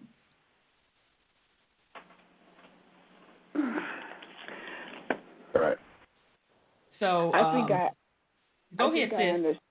I think I understand what he's saying, because what kind of people were in Africa to come and take people away into Africa? Because those people that were out of Africa, and that your video, I think it was Lex, out of Africa movement was the primate mixture.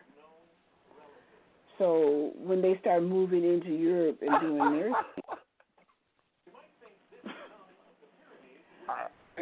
I'm sorry, I agree. I can't look. I just played this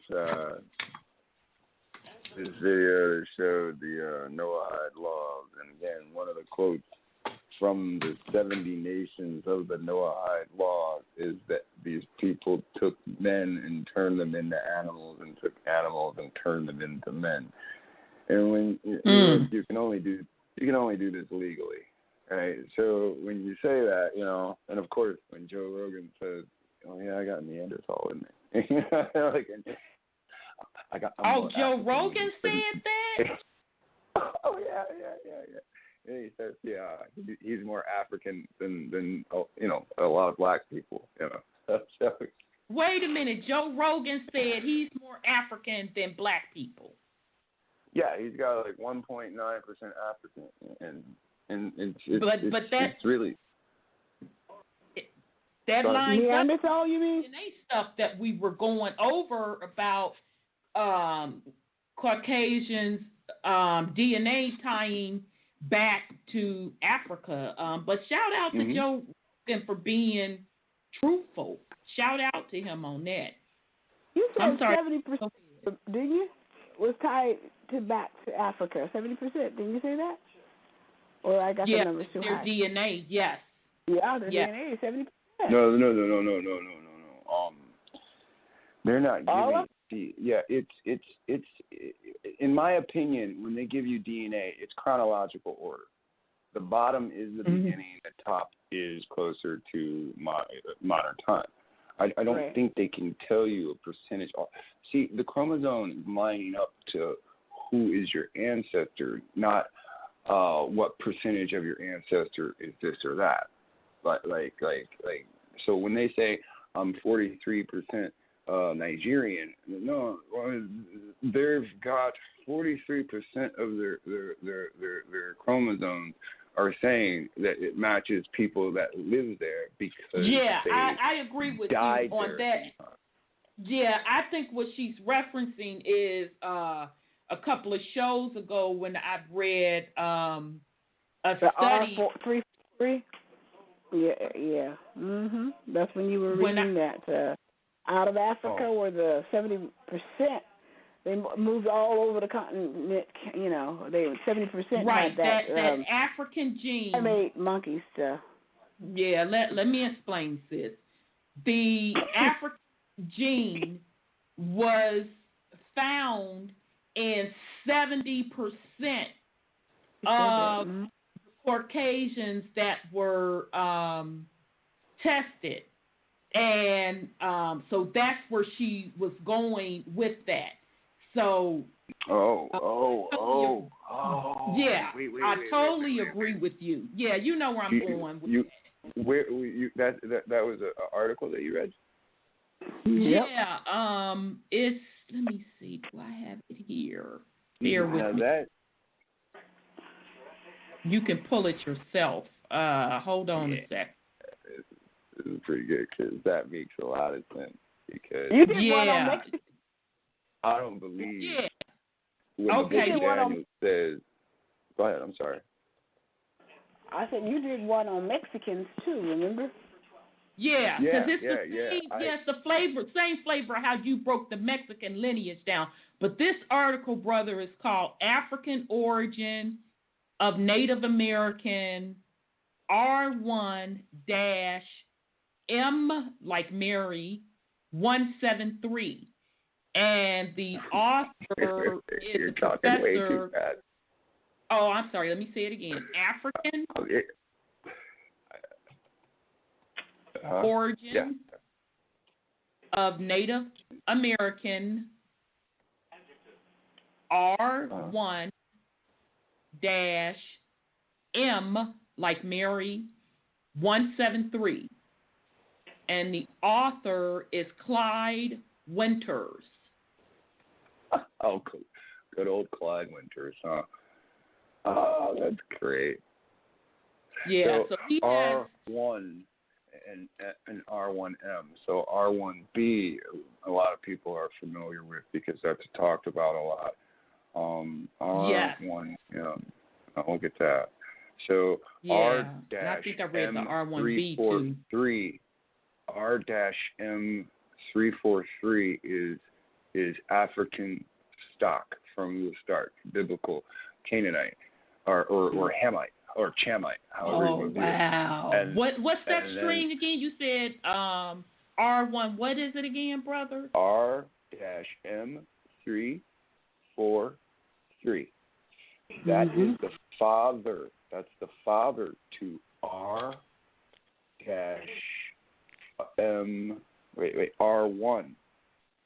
R1B. That's the father to R1B. And that's the older brother to R-V88.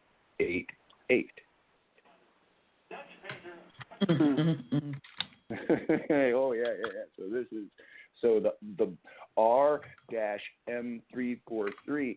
This must be the brother R. Well, no. Got you. R1, Damn. Yeah. Pretty bad. No, so it's R1 though. So this is the second brother or the middle brother. It's the first brother or the middle brother. That's very interesting. They write that RV88 is the youngest brother. So, yeah, because he talks about that B188. I don't think it's in this one, but it's in another article. Wow, very interesting. Very, very interesting. And then I'll check out the Mexican thing again and see how that. Well, excuse me, the Spanish thing again and see how that which R that comes under too. Yeah, and then please let us know. Yeah, one percentage is Iranian. Go ahead. I'm sorry. What were you saying, ma'am? I thought you said R1B1 on that one. Was that 1B2 1 or something like that? Yeah. Let me see. I wrote it down somewhere. Is going to be the father of all the R's, but the R. No, I'm saying that wrong. See, they give it the one position because it's like the first son. So there's R1, and you said on this it's R1M, and then we know there's R1B. So if you say alphabetically, B comes before Got M. you. That's how M. Yep, right. That makes sense. Yep, that makes sense. Right, like they're filing our blood like license plates. Yeah, Wow. that makes a lot of sense. Yep. I wrote that in. Wow, that makes a lot of sense. A lot of sense. Other video I want to give as a reference point. I didn't play it because it literally had words, but I'm interested in this, Brother Lex, because you made reference to identities being taken. So this next video is called Slavery, America's First Import. And it's off the YouTube channel, Truth Sets Us Free.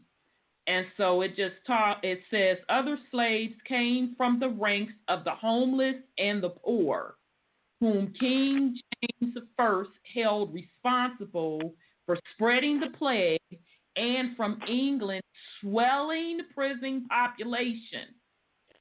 The scheme was supported by James I, who believed the homeless and the interment of London were spreading plagues.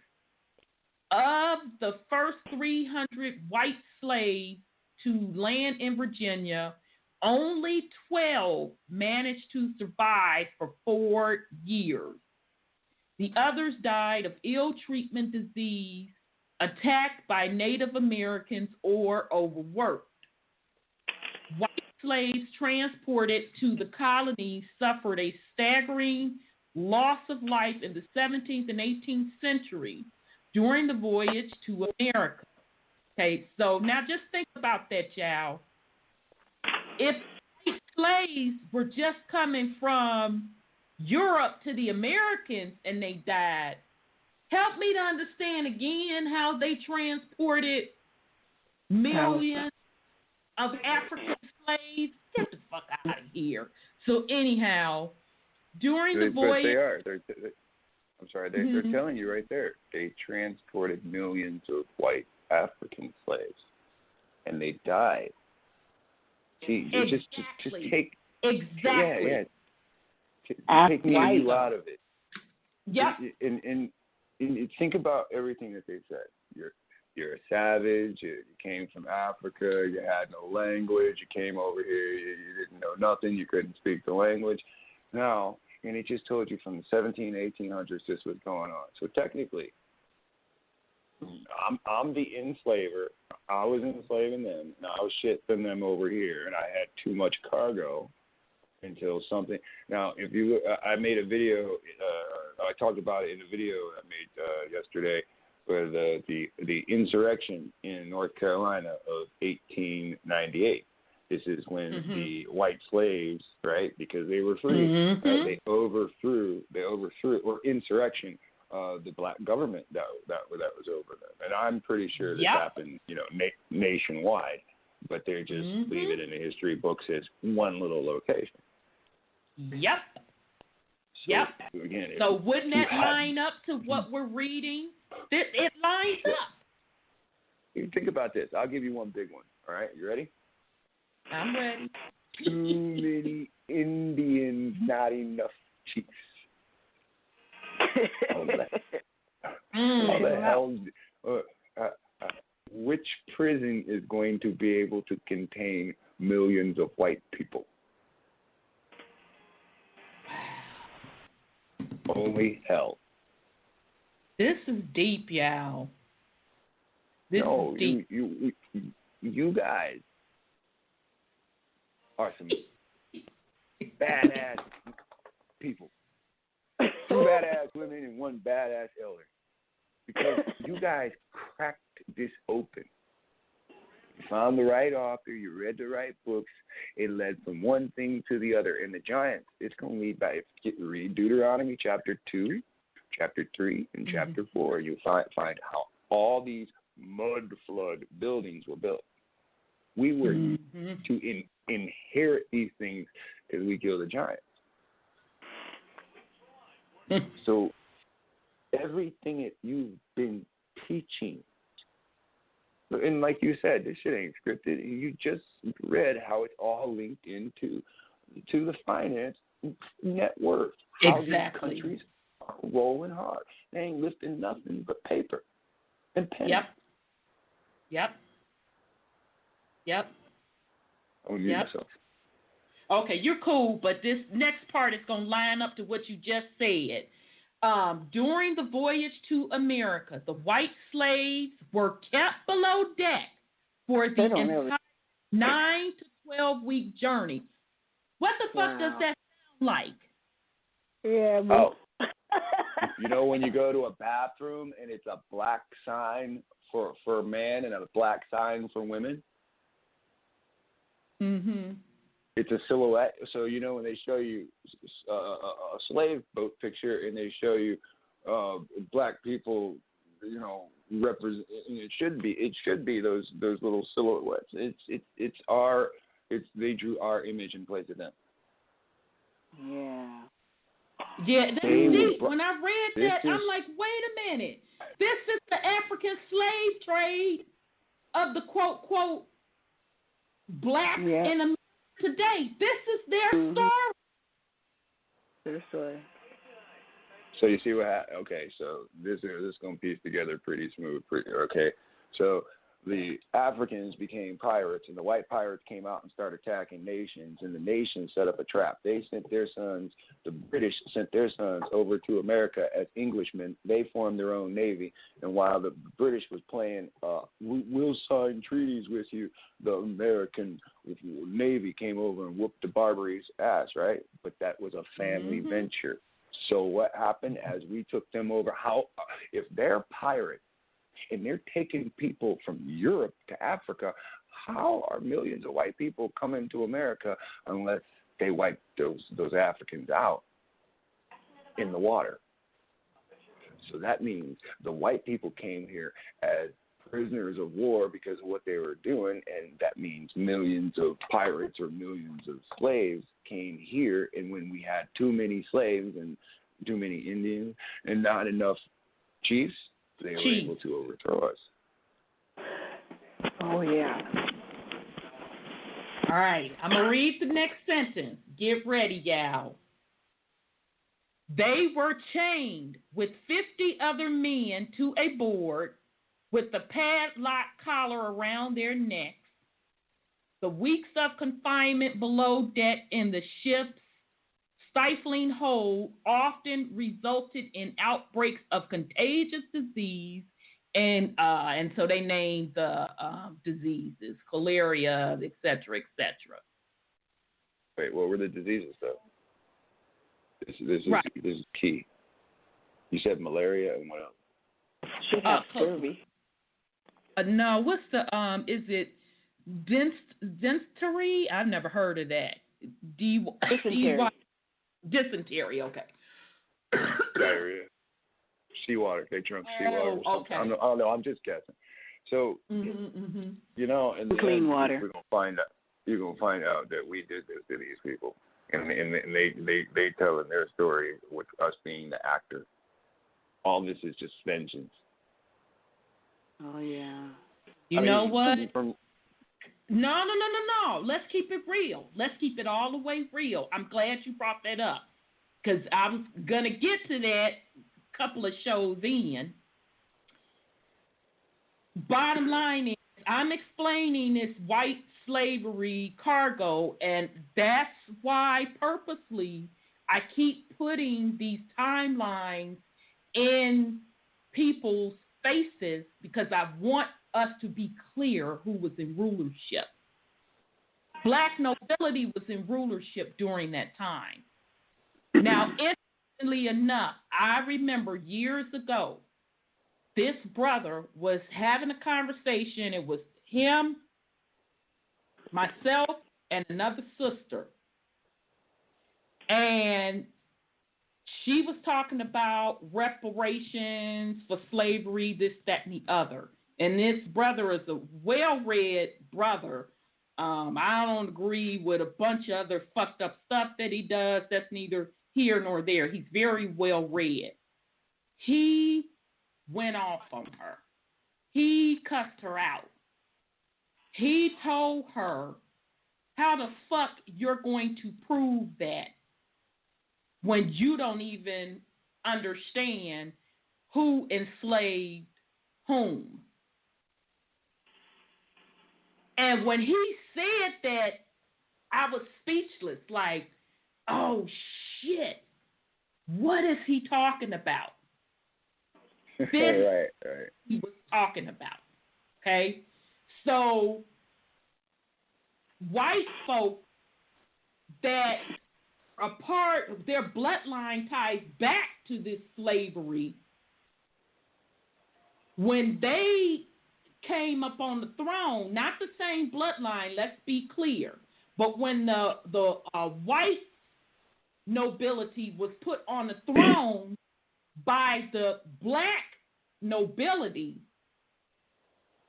that was white folks' reparation payout to what the Barbary Moors and some of the indigenous Indians had done to the poorer white folks that came over as slaves, which would make sense why that whole Jim Crow era, after the Civil War, why white people banded together so closely to never put black folks back in power, because in their eyesight, just as black people today look at all white people as ain't being shit. That's how those people back in the day looked at all black folks, you motherfucking colonizers, when that wasn't necessarily the case with all black folks.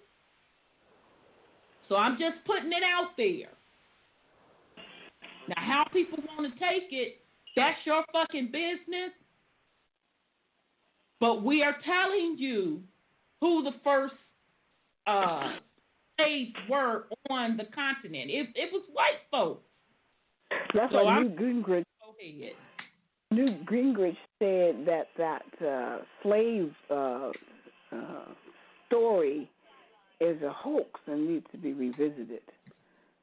Remember because melanated folks are screaming reparation, and that brother put me up on game years ago. Because when he said that, I'm like, oh shit. And I keep trying to tell melanated people, you're looking for a solution in a debt note, and it'll never happen. You cannot get reparations when those folks whose ancestors were enslaved by the crown and by they got just as much rights. And that's why I said during that black nobility program that they have a right to put in a claim for reparation. Mm-hmm. But the matter with that is they have to know where they're supposed to be filing for reparations and know who they are. As long as they're still claiming another nationality or culture, and somebody they're else's never going identity. to get anything. I agree. They're never going to get shit. And it's not that they got anything to give them. Yeah, I agree. Just like, I'm sorry, go ahead, Brother Sean. I didn't mean to cut you off. You can't repair a nation without giving that nation the truth of self. Exactly. If you want to repair a nation, if you want to give somebody reparations, quit interfering with who they are. Let them get back to who they are and get the fuck off their land. We don't need your currency. We can make our own damn currency or trade or with that. Just not bother. I agree. He's got it right there. I mean, like everything you guys said leads to reparations are for Africans being, put on these boats and brought here. But the reparations that are owed to them are not from us. No. They're so careful not to mention the race of people when they say Africans. And we just assume, well, they assume, a lot of our people assume they're talking about us.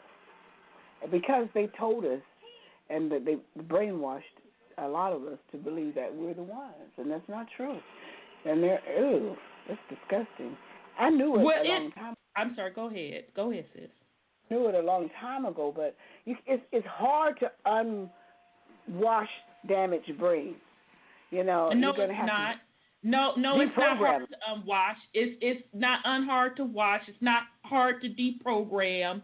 It is the willingness of a person, just like this lady. And shout out again to Nancy Eisenberg, White Trash, the 400-year untold history of Captain America, out the gate.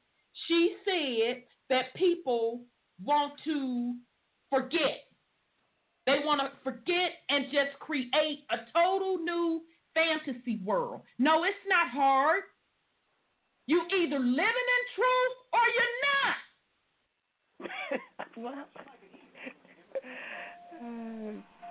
And I'm going to say again, it's not the white man's responsibility to teach the melanated people shit.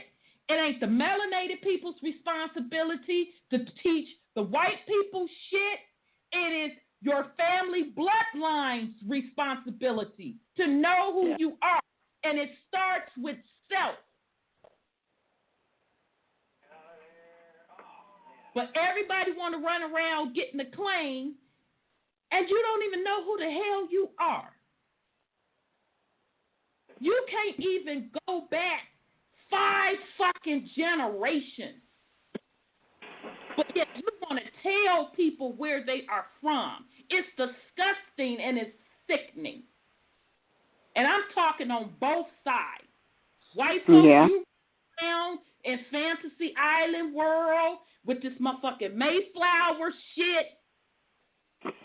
Melanated people, you got the red, black, and green motherfucking fists up with the Africa on your shirt. Right. I tell people, do not come to me and talk to me about no out of Africa theory when you can't even go back 5 fucking generations. You can't even go back to the early 1900s. The first census in 1860, something like that. You haven't even taken the fucking time to do that. So y'all keep on fooling yourself. So, okay, sorry, y'all. I just had to get that out. That's all right. It says something that I think is key that goes back to your other broadcast that we all learned from. And you said the king and the throne or something about French in Spain. And then this is what reminds me. Now, if you sit there and say the French and Indian Wars and this particular timeline, and you're saying that millions of white African slaves are being brought over here, and when you put it all together, and it's the barbarian French and it's the barbarian Spain taking those thrones from the Moors, that gave them the power to free the millions that were coming over here being enslaved. So back to the reparations isn't to us, it's to the descendants of those people that were taken from Africa. But again, their records, that's why they have a piece of paper as a birth certificate, because when you go on a traveling venture, right, they give you a ticket, right? Yep. And that's why they don't got no bond. That's why me and you got a bond, and because there's no reparations for us, there is the return of our property, or the net value of what our property would be today. Whoa. Yeah, it's deep.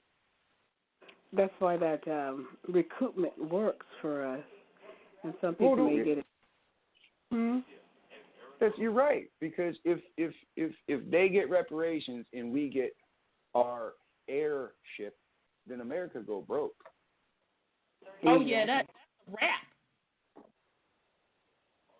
That's a wrap.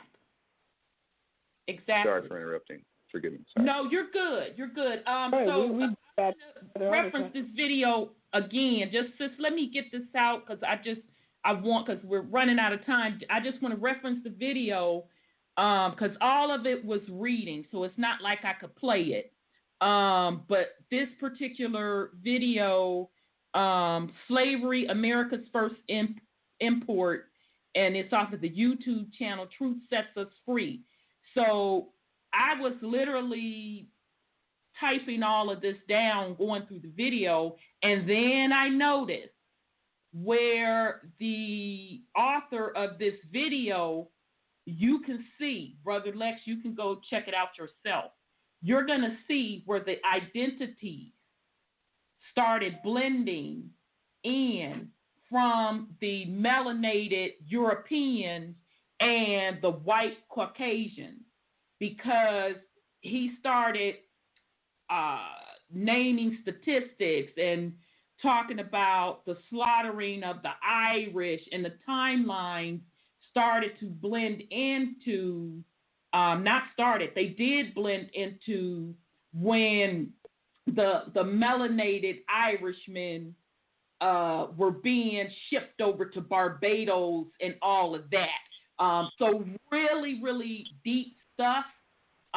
We know that because we did the research on Black nobility and the whole melanated European connection.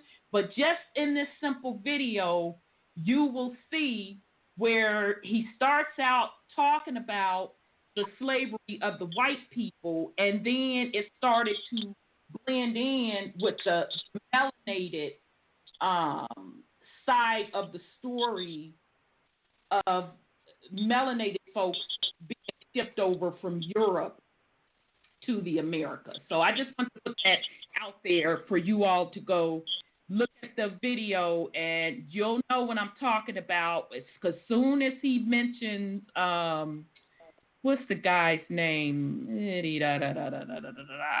Cromwell.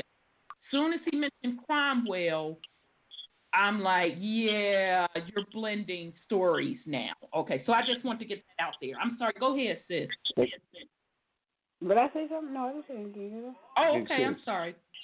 Go ahead, Brother Sean. But they were originally called Irie or Ire people. All that ish didn't get on to things until they started taking over the name. The white they people. And that makes sense. Right. Doesn't ish mean not the original? Ish means like. Right. Right. Makes sense. So they weren't the British. Makes sense. When they were melanated, they weren't the British. They were the Britons. Right. They sure were. You're absolutely right. That is correct. Like Jewish. Exactly. Yeah. Because we know that the quote-unquote original Jews were melanated. Right. Right. And I'm trying to remember the name of that president over in Egypt at the time when they asked him about the Jews. Gamal. He said, Abdel Nasir. Yeah. He said, we would accept the Jews back, but when they left here, they were black, but now they return white. Yeah, he sure did. He sure did. Only other point I want to make out of this particular video, it says ships carrying white slaves to the America, often lost half their slaves to death. According to historian Sharon V. Salinger of the University of California, Riverside, scattered data revealed that the mortality for white servants at the time equaled that for black slaves in the Middle Passage, and during other periods actually exceeded the death rate for black slaves. So she kind of Sharon, you double talking yourself there. Tell the entire truth. Tell the truth. You told the truth in the first part of the statement.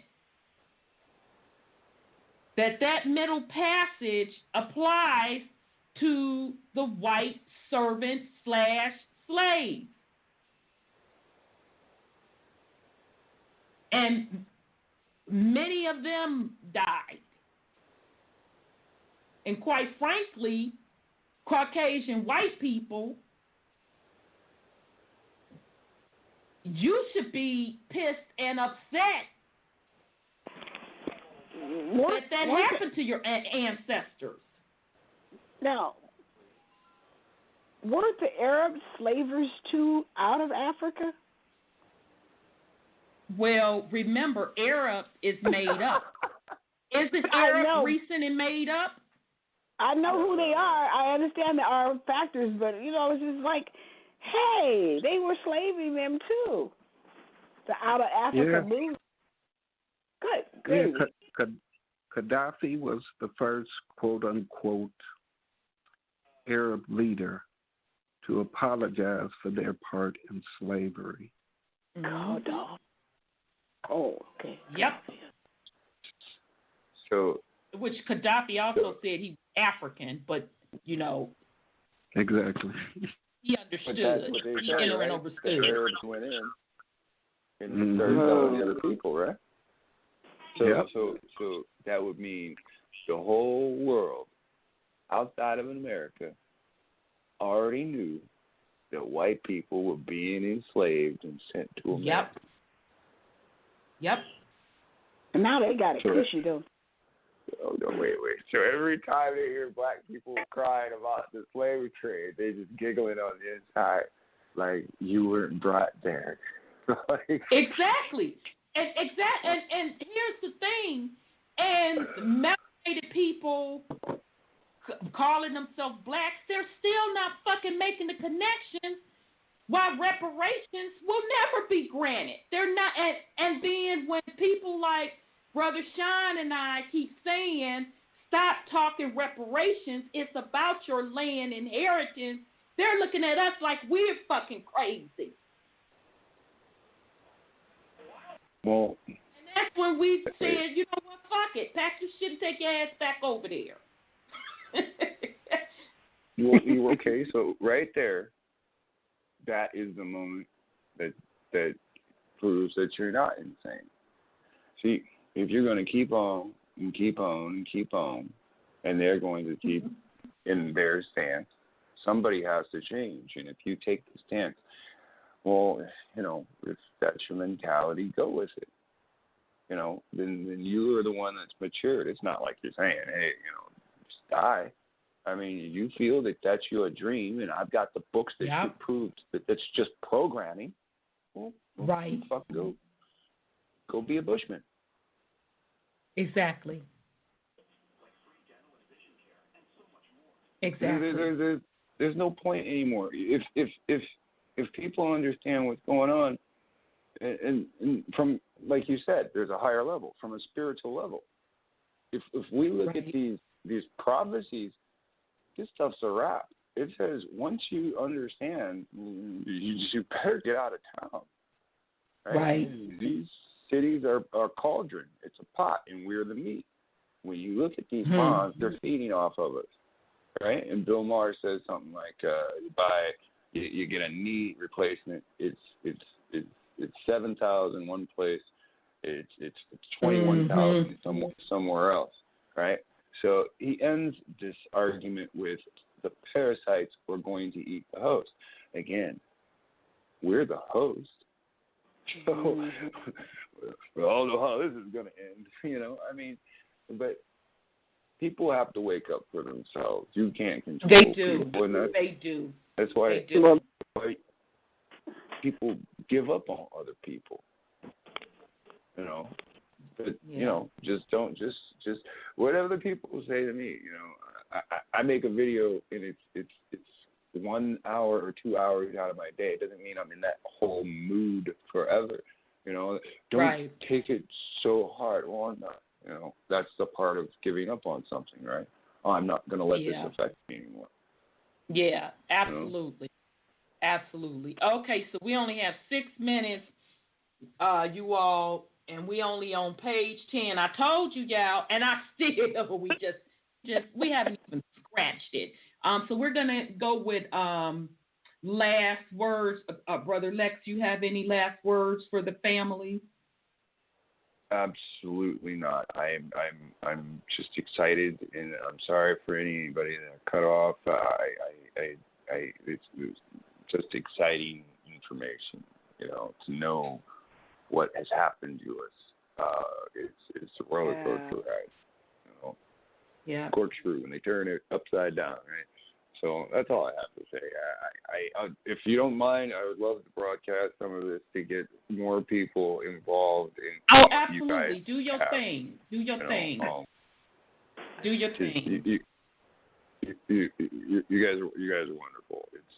It's an opportunity for people to hear a different perspective as well, and that's when everybody's singing the same note. It's a choir, right? So, the closer we get to be. Indeed. Well, thank you so much, brother, for your input. Yeah. Thanks, sorry. Peace and love. No, sis, you have any last words for the family? Oh, I just had a blast. I mean, it was very informative. And I like all the people, 842, I send him condolences and love to him and his family. And, we already have to cross it one of these moments, but it's so hard when you do see somebody you love that crosses. But I love the family and all the contributions everybody makes. And Brother Lex, you're my man. I love to hear what you have to say and the things you come across in your mind. Your mind is very brilliant. So I'm enjoying you. And Brother Sean, it's always a pleasure. And you, Rhonda, it's always a pleasure. Yeah, same with you, sis. Brother Sean, you have any last words for the family? No. And stand in and for your truth. Yeah. My truth isn't necessarily your truth. We have different paths and different experiences. Know your truth. That's right. That's right. Indeed.